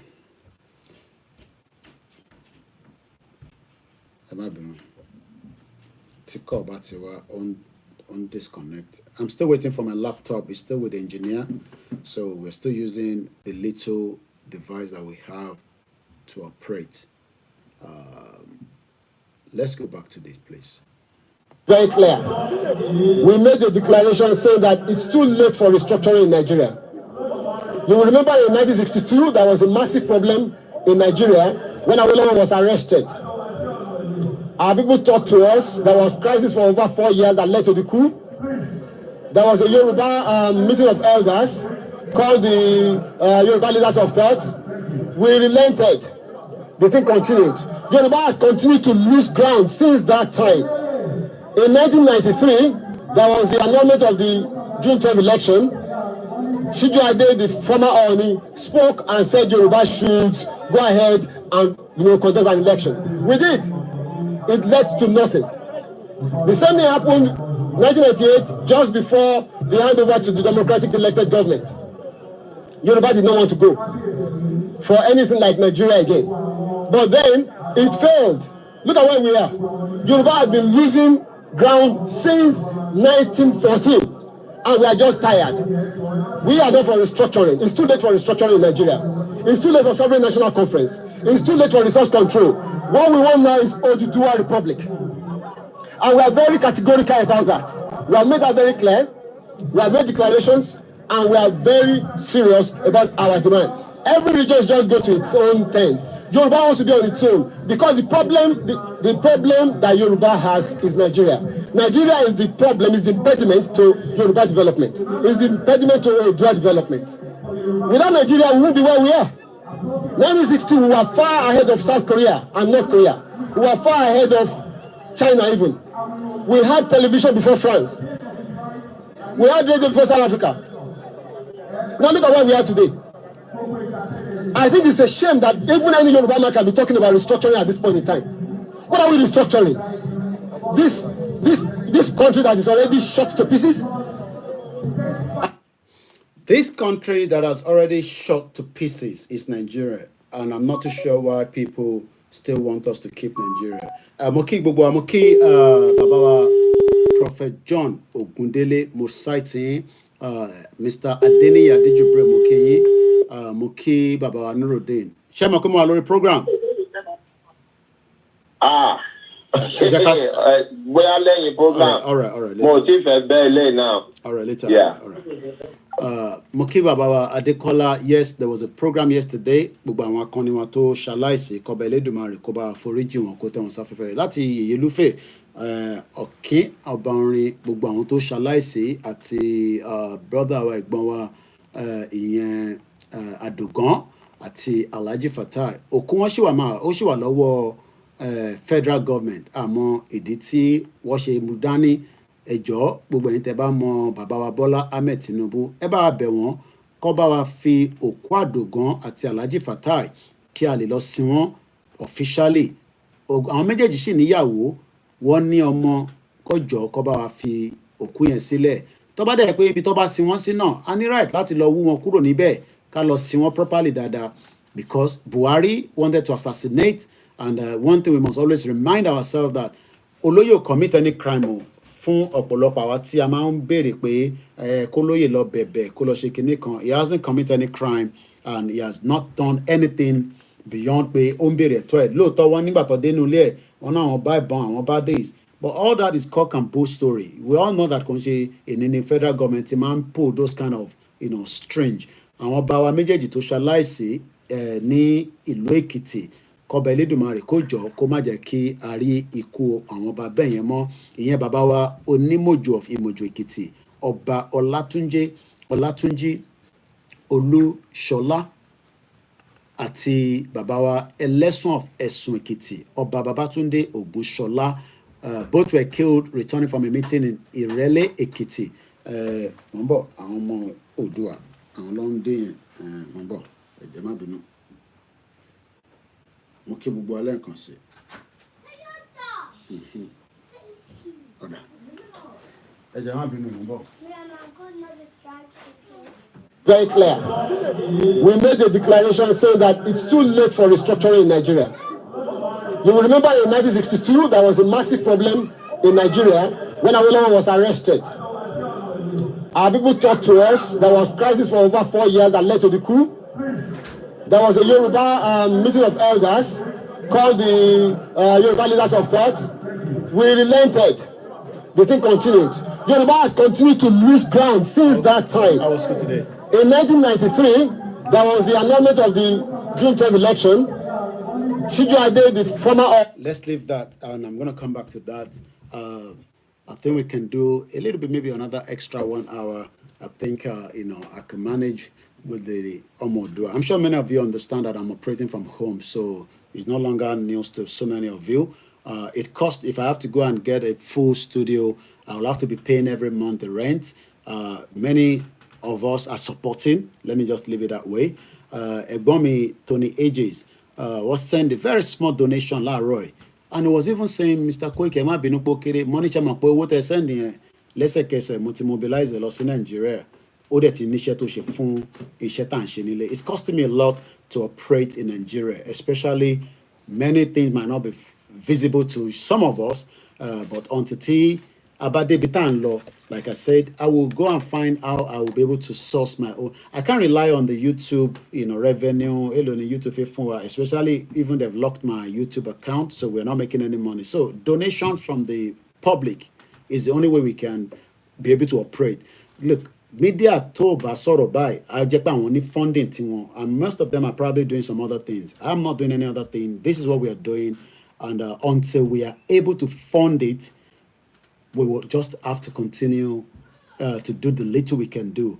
I'm not going to stop what we are doing in the past, but like I said, if the funding is not there, we will not do more than what I can do. Because when we are ready, we will know what to do. So, but for now, I don't see Yoruba people are ready yet. I see ready. What we should be doing now is just campaigning, which is what we are doing now. We're not ready yet. We're not fully ready. So, and every now and then, every time I do a program, I'm getting calls to say, just take it easy, but it's like, maybe fair, can take a push, can move. And sometimes some of you come and want to blame Koiki, this and that. You're crazy. Blame. I'm 6,000 kilometers away. I'm on the school here. I don't pay for the school fees. School fees. I do buy their uniform. I buy their school bags and their shoes. Oúnjẹ tó ń jẹ ní school. Look, I don't even worry. Tó bá ti dé ní sin ọmọ lọ fọwọ́ wọn, oúnjẹ tó máa jẹ tó wà nínú ilé. Wọ́n ti tan heater. Gas ẹ̀yin lẹni gas ní Nigeria, àwa là ń gbádùn ẹ̀ ní bíbá. It cost me a lot to have the gas running because mo gbọ́dọ̀ make sure pé ilé warm káwọn ọmọ tó dé láti school. Tó bá ti ṣe tán nísìn, wọ́n á kọ́kọ́ ṣeré díẹ̀ lórí iPad wọn. Then iPad wọn wà connected to the school. They can be able to do their athletics and their English. Orí mi ò yọ irun funfun torí pé mo sanwó school. I don't have to stress myself. So you tell one lay every quarter nísìn, ilẹ̀ mama push our táwa labroad. A fẹ́ sanwó school o, ẹ jẹ́ ràn wá lọ́wọ́ o. A fẹ́ sanwó ilé o. It's because that country is the impediment. Òun ni impediment fún wa. A dẹ̀ ń sọ fún gbogbo wa pé kò lè máa continue báyìí. Torí pé ẹ̀ ń fojú wo àwọn influencer yín, àwọn Túndé Ednut, àwọn tẹ́ pé lára ìbàjẹ́ làwọn tí ń jẹ, ẹ̀ ń wo àwọn Linda Ìkejì, ẹ̀ ń wo gbogbo àwọn celebrities yín. Púpọ̀ náà àwọn kẹ́ ń ṣọmọ Yorùbá gidi. Ẹ wò ètò náà òun ra ìlú kan, òun ra ní 150,000. Òun lọ ra citizenship ìlú kan ní 150,000. I wish him the best of luck. Kò sí nǹkan kan tó wrong níbẹ̀. But irú àwọn yẹn promote Yorùbá nation nísìn. Ó lọ rà fún his own benefit ni. Èmi níwèé ní bíbá nísìn. Èmi ò sọ pé torí benefit èmi nìkan kan nísìn. I cannot. Mo lè decide pé mo ṣe lè mọ́ nísìn. Màá lọ máa ṣe nǹkan mi fúnra mi tí màá máa fi paṣu tí màá máa fi wà okay. Èmi náà lọ ra Mercedes. Màá máa ṣe fàájì kiri gbogbo àgbáyé. Nàìjíríà ni mo kàn ní wá nítorí mo mọ̀ pé ó wà in danger. Kò ń ṣe pé yàn lè lọ lù mí náà. Mo gbọ́ kan náà mother wa kan ọmọ sister wọn kan travel lọ sí ìlú kan. Ó ṣaláìsí níbẹ̀ kọ́ lọ́n bá foríjì. Ọmọ àgbókù ẹ̀ padà wá sí London. So kò ń ṣe àwọn tó kú ní Ìbàdàn, another one lélẹ̀. So shit happen around the world. But at least mo mọ̀ pé life mi ó better ju ẹni tó wà ní Nigeria lọ. A lot of you are struggling in Nigeria. A lot of you are struggling because Nigeria is the impediment. I didn't pay the program anyway, so I'll probably just do another 20 minutes because of other things I'm still doing. So let's pick on this as well. Where is that? Let's look on this again. Let's look on this. We have problems in the land. This is I want to say this is Chief Olanipekun. I think I'm looking now play audio. Is the audio? I mean, even as a video, but it's coming out as an audio, talking about the fraudulent 1999 Constitution. Killer reporting now. All he can do is just wake up in the morning, get security report from Nigeria, enjoy his life as little as he can, and that's all. So, so we're going to do it just about another 10, 15 minutes, then I'm going to wind down. I might be I'm going to come because of our constitution. Also, Nigeria is not operating any constitution known to honesty, entrenched in group faith, brought about by unanimity of the people, acceptable to federalism, and again, That is also, we also have that problem in the judiciary. Because of the Nigerian situation, we have a unitary system. That's what we run. Hydra-headed. Don't let us pretend. And I've said it over and over. And I'll continue to say it. And that's unitarism has also crept into the judiciary. Today, the entire Nigerian judiciary is unitarized. The Supreme Court is federal, Federal Court of Appeal, the Court of Appeal is federal, Federal High Court is federal, FCT is federal, National Industrial Court is federal, Customary Court of Appeal of the Federal High Court is federal, Sharia Court of Appeal of the Federal High Court is federal, all jurisdictions that the Kayode Church of this world, that the officials of this world, that the bailiffs of this world, when they wind their respective high courts exercised, making the law to be profound, succulent, rich, exciting, they are now vested in the different federal high court or federal courts. We're talking of how to reform the system.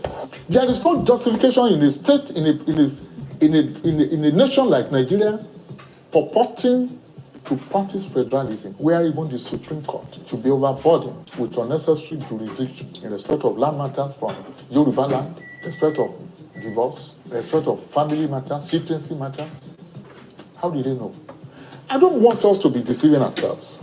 Assuming I'm even appointed to the Supreme Court today, I'm above the age, but assuming, and I'm sitting there, and you bring a matter on appeal in respect of Kanuri native law and custom, or Igbo native law and custom, or Igbo land tenure system, and I sit there, and I'm writing judgment. I'm a Yoruba man. What do I know about that? All right, I don't know. Somebody's just calling behind, disturbing the call coming through. Please do not call. We're not taking calls on the program yet. Please do not call and interrupt, please. Because calling you stop the program too much, please.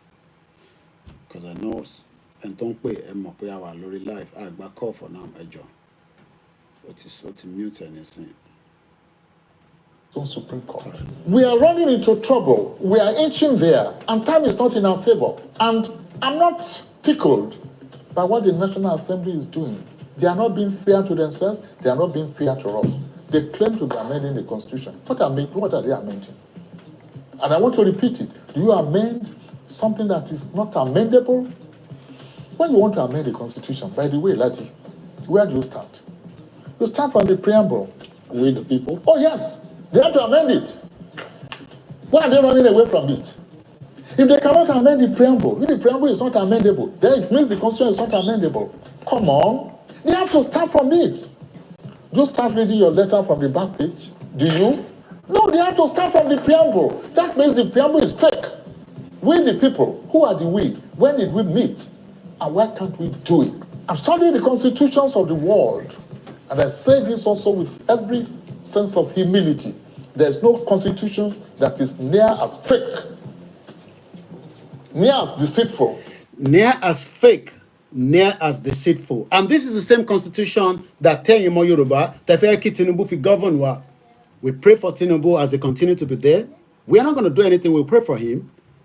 But he cannot offer anything. And even if he does offer anything, 8 years or 4 years after his tenure, Tinubu will give it back to the west. I mean, to the northern part of Nigeria. And that literally means that we will all still be facing the same dilemma. Can our representative pull the plug on Nigeria? Yes. What on it like to raise bill to stop this union? Don't pay Nigeria. But they don't want to do that because they're enjoying Nigeria as it is right now. Mongbo berekete odo Simon Ekpa mo ti gbọ́ tí ó ń sọ pé kí a lo you can bribe anybody because that's Nigeria.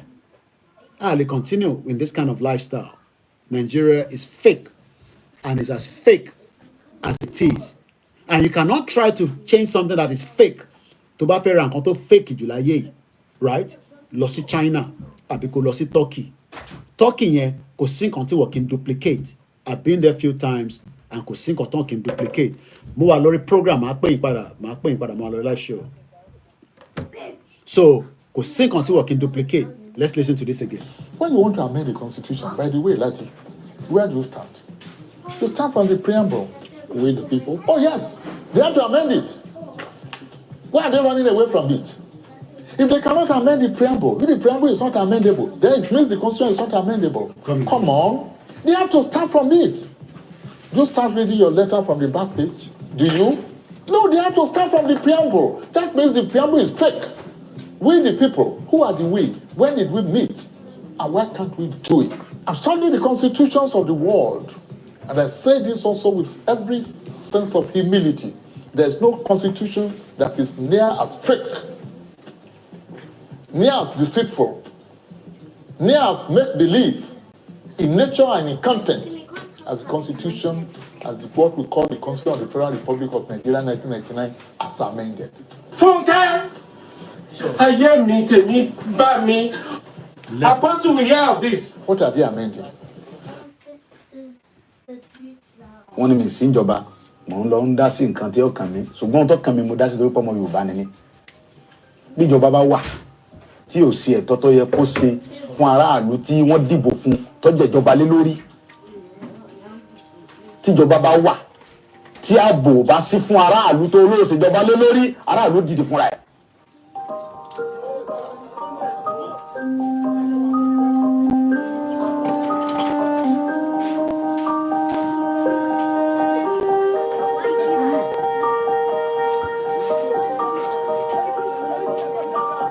Kì í ṣe pé mo pàṣẹ àbí mo dédé pàṣẹ àbí mo kàn sọ nǹkan tí ó wá látọkàn mi. Nǹkan tó fa ọ̀rọ̀ yìí ni pé ẹ̀yin náà wò láti bí ijọ́ mélòó kan sìn bí ọ̀sẹ̀ bíi méjì sìn nípa ọ̀rọ̀ àwọn Fúlàní tó wà ní gbogbo Ìbàràpá.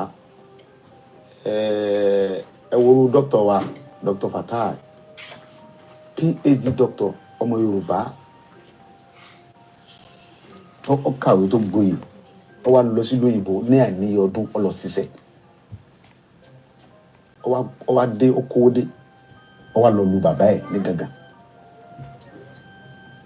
ó dá oko àgbàdo ẹ̀gẹ́ iṣu oríṣiríṣi nǹkan soya beans ó dẹ̀ gba ọmọ wa ní gangan bẹ́ẹ̀ náà síbẹ̀ rẹpẹtẹ tó ń bá a ṣiṣẹ́ Fúlàní wa jẹ oko ẹ̀ ó wá gbéra láti lọ bá àwọn Fúlàní yìí sọ̀rọ̀ láti lọ bá Sẹ́ríkì Fúlàní pé ẹ wá wo ohun tí àwọn ọmọ yín ṣe lórí oko mi kò yẹ kó rí báyìí lórí ilẹ̀ bàbá mi wọ́n dẹ̀ dé lókun bẹ̀ náà wọ́n dẹ̀ sàpà àìmọye èèyàn bẹ́ẹ̀ tá a lè morúkọ wọn làwọn Fúlàní yìí bẹ́ lórí tí wọ́n pa wọ́n jí àwọn kan gbé ẹni tó bá gbowó tó kéré lọ́wọ́ rẹ̀ wọ́n gba 7 million wọ́n gba 10 million wọ́n gba 11 million lórí ilẹ̀ bàbá wa.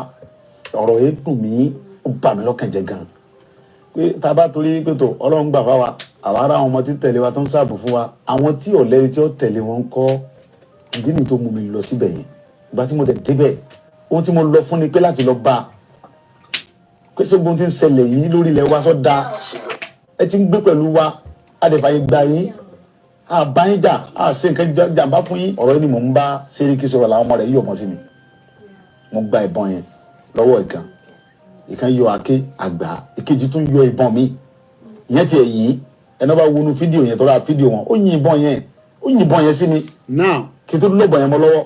ẹ jẹ́ ká fi ibẹ̀ yẹn sílẹ̀ ṣe rí èyí tí olóyè ti dìde yẹn iṣẹ́ gọ́ọ̀mẹ̀ntì nìyẹn. That is where the government is meant to come in and make sure they neutralize anyone that wants to become impediment on our lives.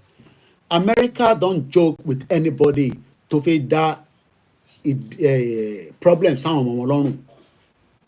This man went to say Yoruba nation has come to stay because we're going to be working together to achieve freedom and prosperity. So ìtí olóyè fi dìde láti lọ represent wa tínú wa fi ń dùn ìjọba Nàìjíríà àbí ìjọba state ló yẹ kó ṣiṣẹ́ yẹn.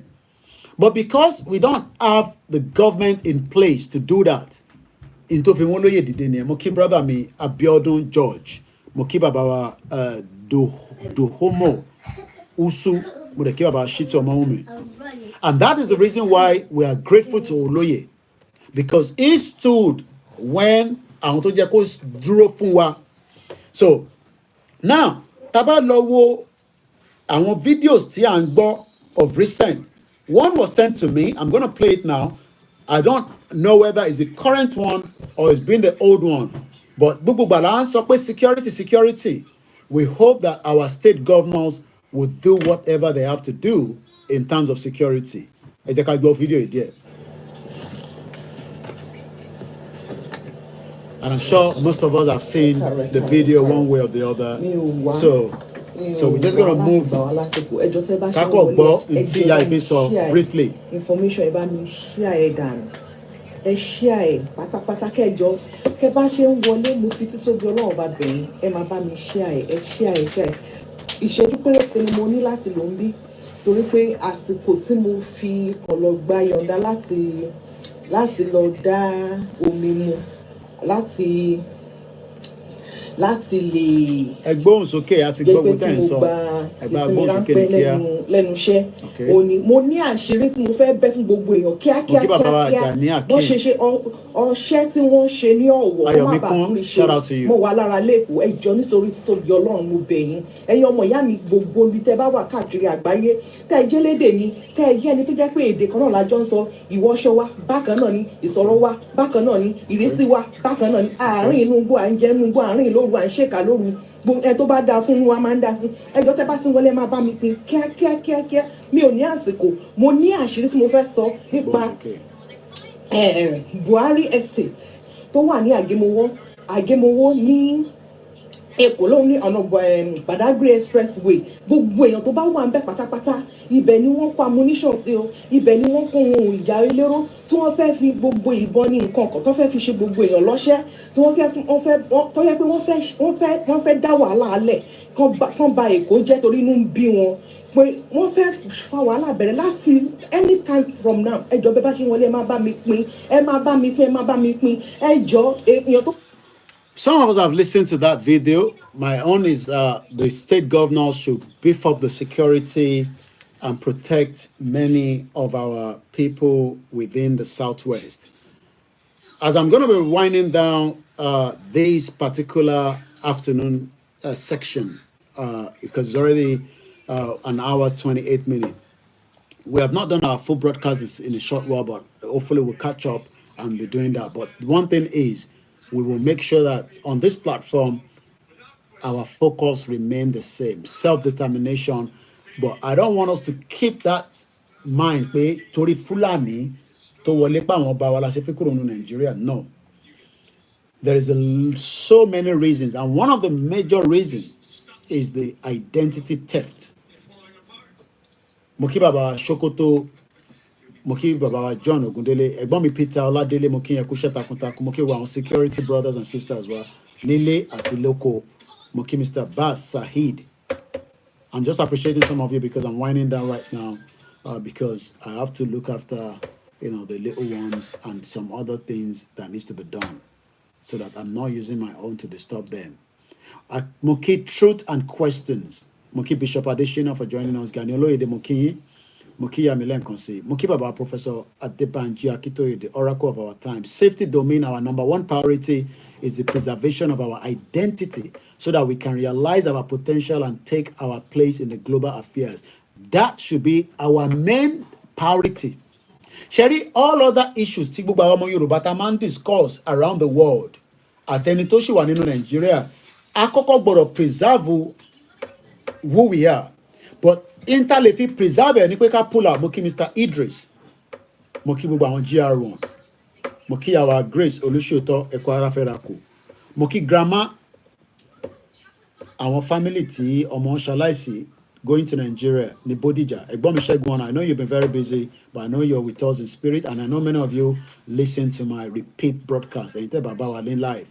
Mo kí our Bisola Miriam. Mo kí ẹ̀yin tẹ́ wà lórí Instagram láyọ̀ ẹnìkankan kúrò. Shout out to those of you on the Twitter space. I know it's been a while, that we haven't touched the Twitter space, but I'm sure some of you that are following us on the other side. Mo kí bàbá wa a follower. We are all one. We might have disagreement. There's no doubt about it. Conservative, liberal, blah, blah. But one thing is, we need to pull out of Nigeria first. I want this side, just like the British citizens. The British citizens decide among themselves who become their representatives and who is not. True proper election. But tabashi sọ pé àwa nù Nàìjíríà, à ń bínú sáwọn Igbo, à ń bínú sáwúsá, àdẹjọ wà nù Nàìjíríà. Ẹ kàn máa bínú síra yín ni. We can have our own space, and whoever wants to, just like I am living with the àwọn òyìnbó lèmi bá gbé now. Èmi kọ́ mọ nílùú yìí now, and I cannot claim this country. It's not mine. Àjòjì ni mí ní bíbá kódà kí ní British passport gan àjòjì sí ni mí because wọ́n á máa jẹ́ kó yé mi pé ìjọba ìlò wọ̀lú yìí o rẹ́kọ̀dì wà just like bá a ṣe mọjọ́ tí Tinubu wọnú America because ó ti change gbogbo date. But that is not where we are going now. What we are saying is that inti safety domain sọ yẹn òun ló yẹ kó jẹ́ priority wa. Number one priority ni pé preserve our identity. Kò sí bẹ́ẹ̀ ṣe fẹ́ preserve identity yẹn if we still continue to be in Nigeria because Nigeria is the impediment. Kò fẹ́ jẹ́ ká preserve identity yẹn because ó overshadow the real identity. Every time tó bá bí mi nísìnyí pé where are you from? Nigeria. Oh, Yoruba? No. Igbo? Oh, no. You're Hausa? That means pé automatically I am representing Nigeria as an identity. When Toyeko Bimi, where are you from? Oh, I am from Ile-Ife. I am from Oduduwa Republic, Yoruba Nation. Oh, which side is that? Is in Africa. But right now, automatically we are Nigerians. Oh, we are from Africa, West Africa. Why do you think that could possible be a dissolve it? Oh, possible now. Ẹ jẹ́ káwọn representative wa ẹ jẹ́ káwọn gbé bill wọnú House of Assembly kó gbé wọnú Senate pé àwa Yorùbá o àṣemọ́ o àwọn gangan ni impediment fún wa. Ìyẹn làwa kan ṣe máa ń sọ pé ọ̀nà yìí ọ̀nà tó dání but àwọn tó jẹ́ olóṣèlú púpọ̀ nínú wọn dẹ̀ ló ti ń kú lọ́nlọ́ bẹ́ẹ̀ díẹ̀díẹ̀ àgbàdúrà kú fáwọn tó kù kọ́lọ̀ fún gbogbo wọn lẹ́mìí gúngùn but we cannot see níbo ni Burújí Kàṣámù wà nísìn. Burújí Kàṣámù tó ń náwó rẹpẹtẹ níjẹ̀bú-Òde àbí ní wẹ́rẹ́bà bí tó wà níbo ló wà. Ṣó set up anything sílẹ̀ nísìn ta lè kan kódà foundation tó bá ní gan sẹ̀ I'm sure foundation yẹn á ti lulẹ̀. Ìbò Nàìjíríà bí wà nísìn Akérédolú náà máa sin ní month afẹ́ mú ìnísìn inú month yìí náà lọ́ máa sin Akérédolú àti wà ní calm down.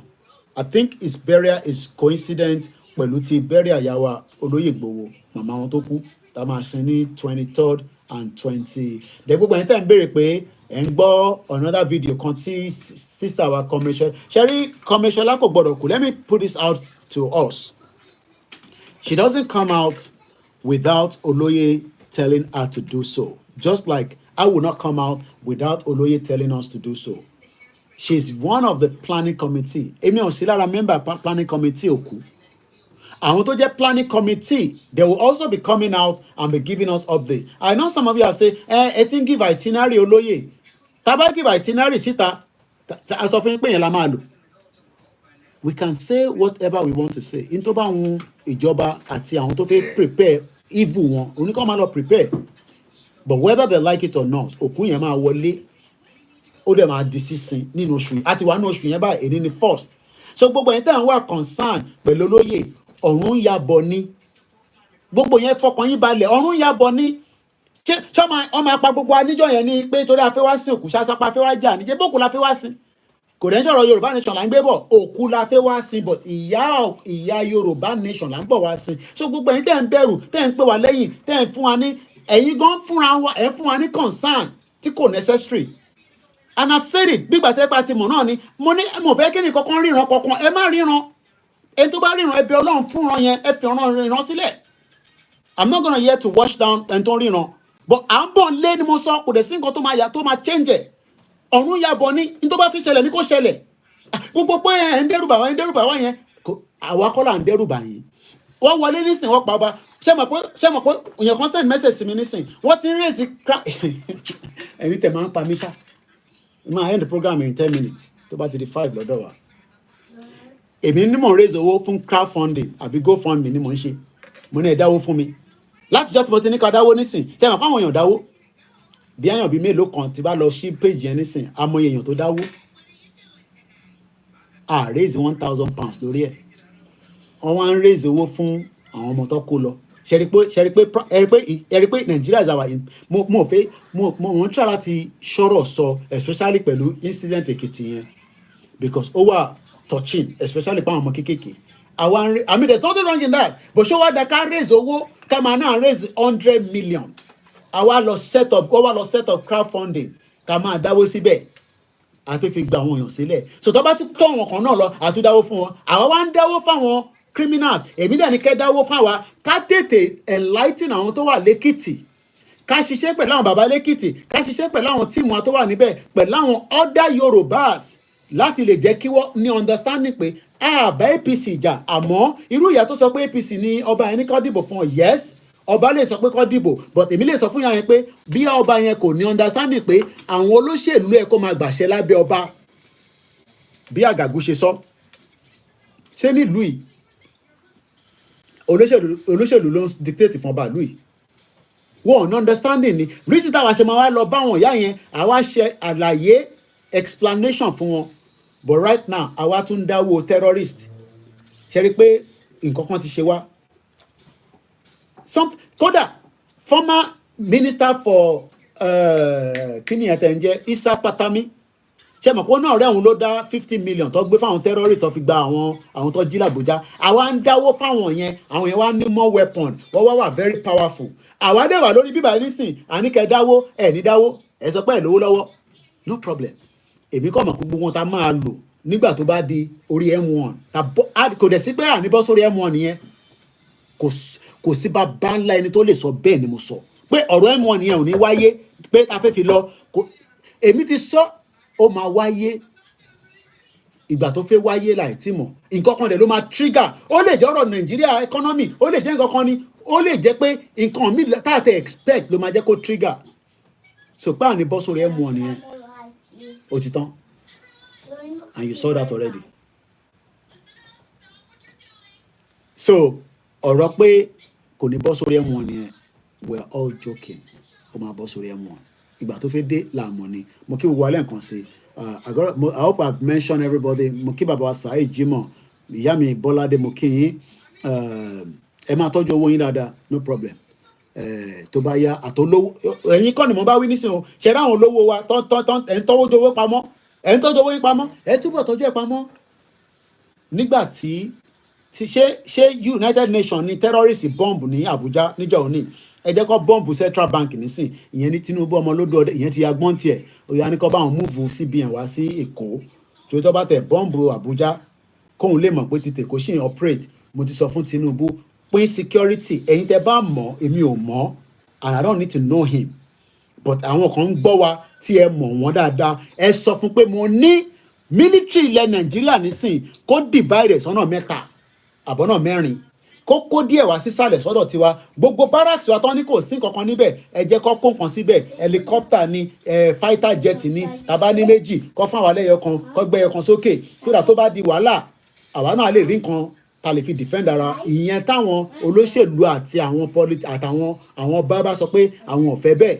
Ṣé wàá rà àwọn ọba wa, ẹ̀bẹ̀ táwa ń bẹ̀ yín kàn nísìn ni pé gbogbo ala ti rí nǹkan tó ń lọ nísìn, a ti agree pé misunderstanding wà láàrin gbogbo wa. Báwa ṣe bẹ̀rẹ̀ kò yé yín, báwa náà ṣe rí pé kò yé yín, ẹ̀yin náà mọ̀ pé olóṣèlú lẹ̀ ń tẹ̀lé.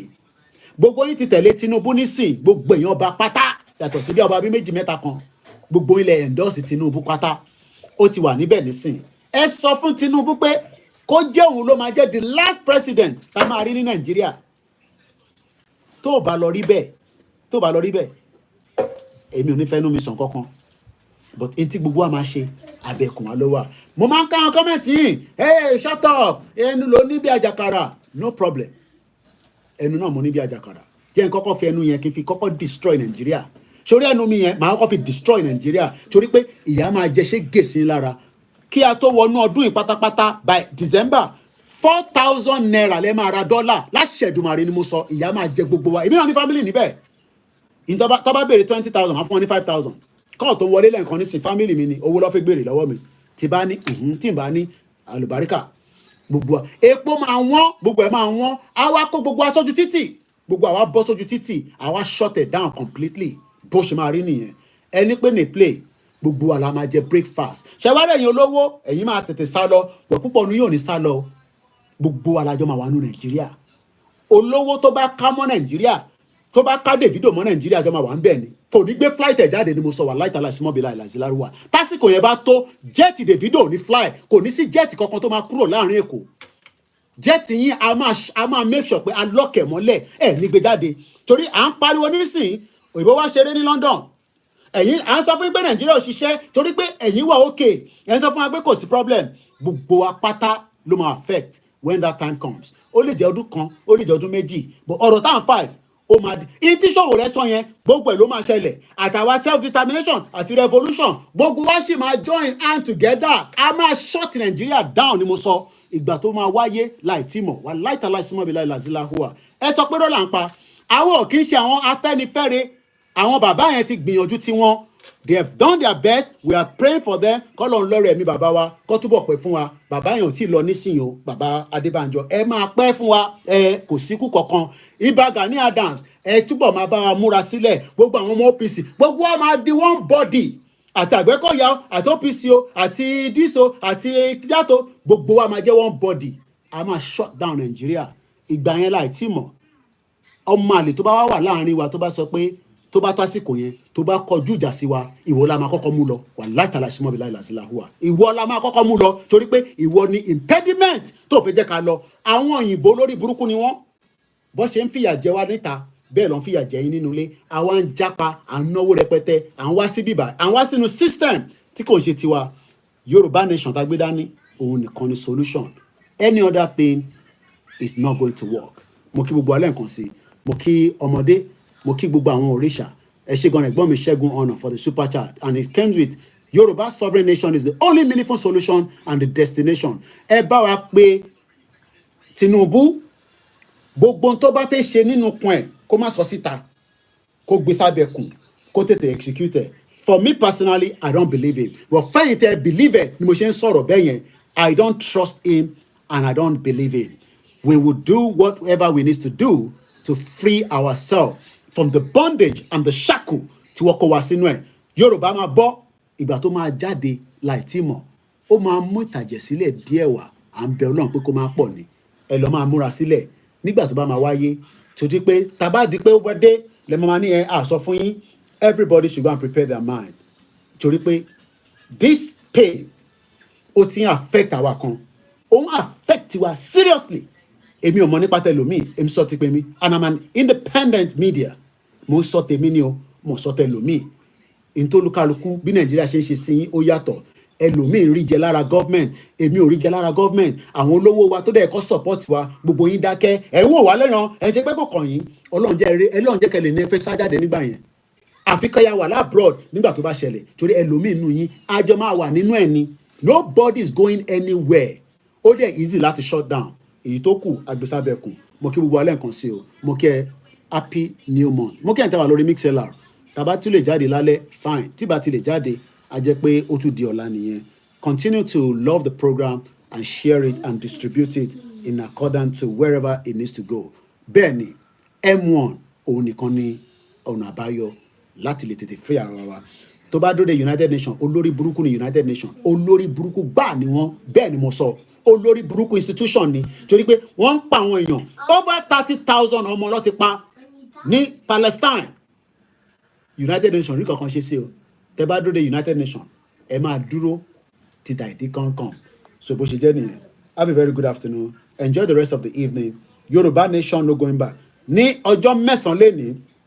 wọ́n máa launch Yorùbá youth website tó dẹ̀ máa wáyé láṣẹ̀dùmarè mo kí gbogbo Koikimedia backup team àwa tí ń gbáradì fòkú ìyá Ìgbòho gbogbo tá a bá lè ṣe and I need the 3 million ààrẹ ni fún wa lówó so but we will still do the little we can do on that day àwọn tíìmù àti travel lọ níjẹta gbogbo nǹkan tí mo ní kọ́ lọ bá mi ṣe kọ́ lọ bá mi check wọ́n ti ṣe nítorí ní láti ṣe wọ́n ti fún mi ní report ẹ̀ àdẹ̀ ṣe meeting tiwa lọ we are trying our best but ẹ má wọrẹ́ ẹ̀ ń tẹ̀lé lọ gbogbo yín pátá lẹ máa rí lórí Koikimedia àtàwọn media tó kù I cannot speak on behalf of other media I can only speak on behalf of my own team torí èmi mo mọ ètò ń cost mi gbogbo àwọn ọmọ tẹ́ ń rí tẹ́ ń gbọ́ Koiki yẹn Arise television lo fídíò mi nísìn tẹ̀síà ṣáà gbọ́ Koiki níbẹ̀ ó lè tó ń jábọ́ lápò mi látara kékeré tí mo ní mò ń febi panú so I cannot speak on behalf of all other medias but I cannot bring them down kólúkálukú prepare àwa máa ṣe wọn bàtà lè ṣe fún ti olóyè Ìgbòho láṣẹ Èdùmàrè with or without the resources. Intabani no la máa lò lágbára Elédùmarè. Mo kí wa lẹ́ẹ̀kan sí o. Bye for now.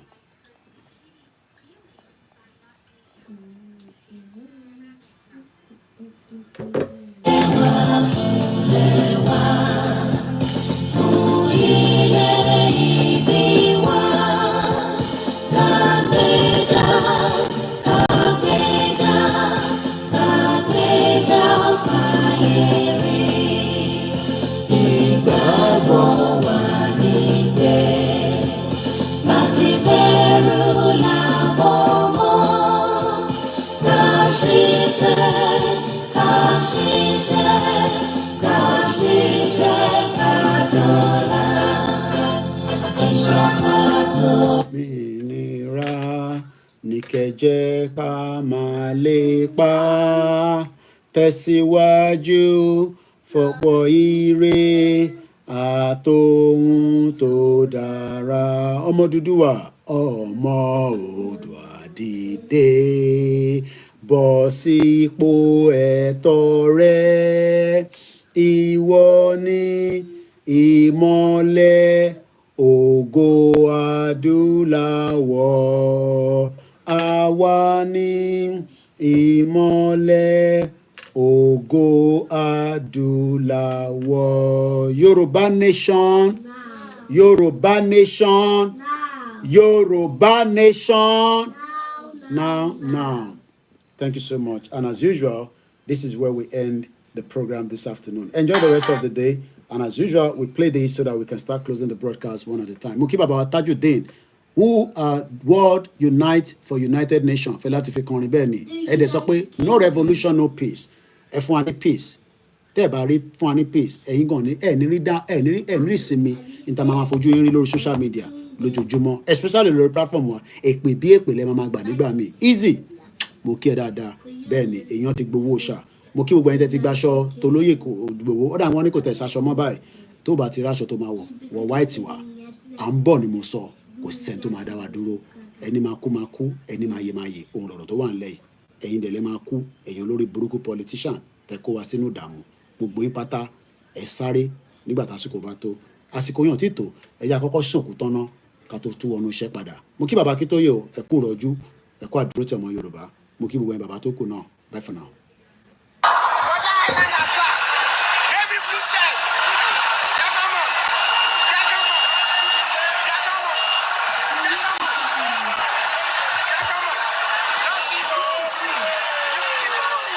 Igboho, you know, they are confused. The love is too much. The love is too much.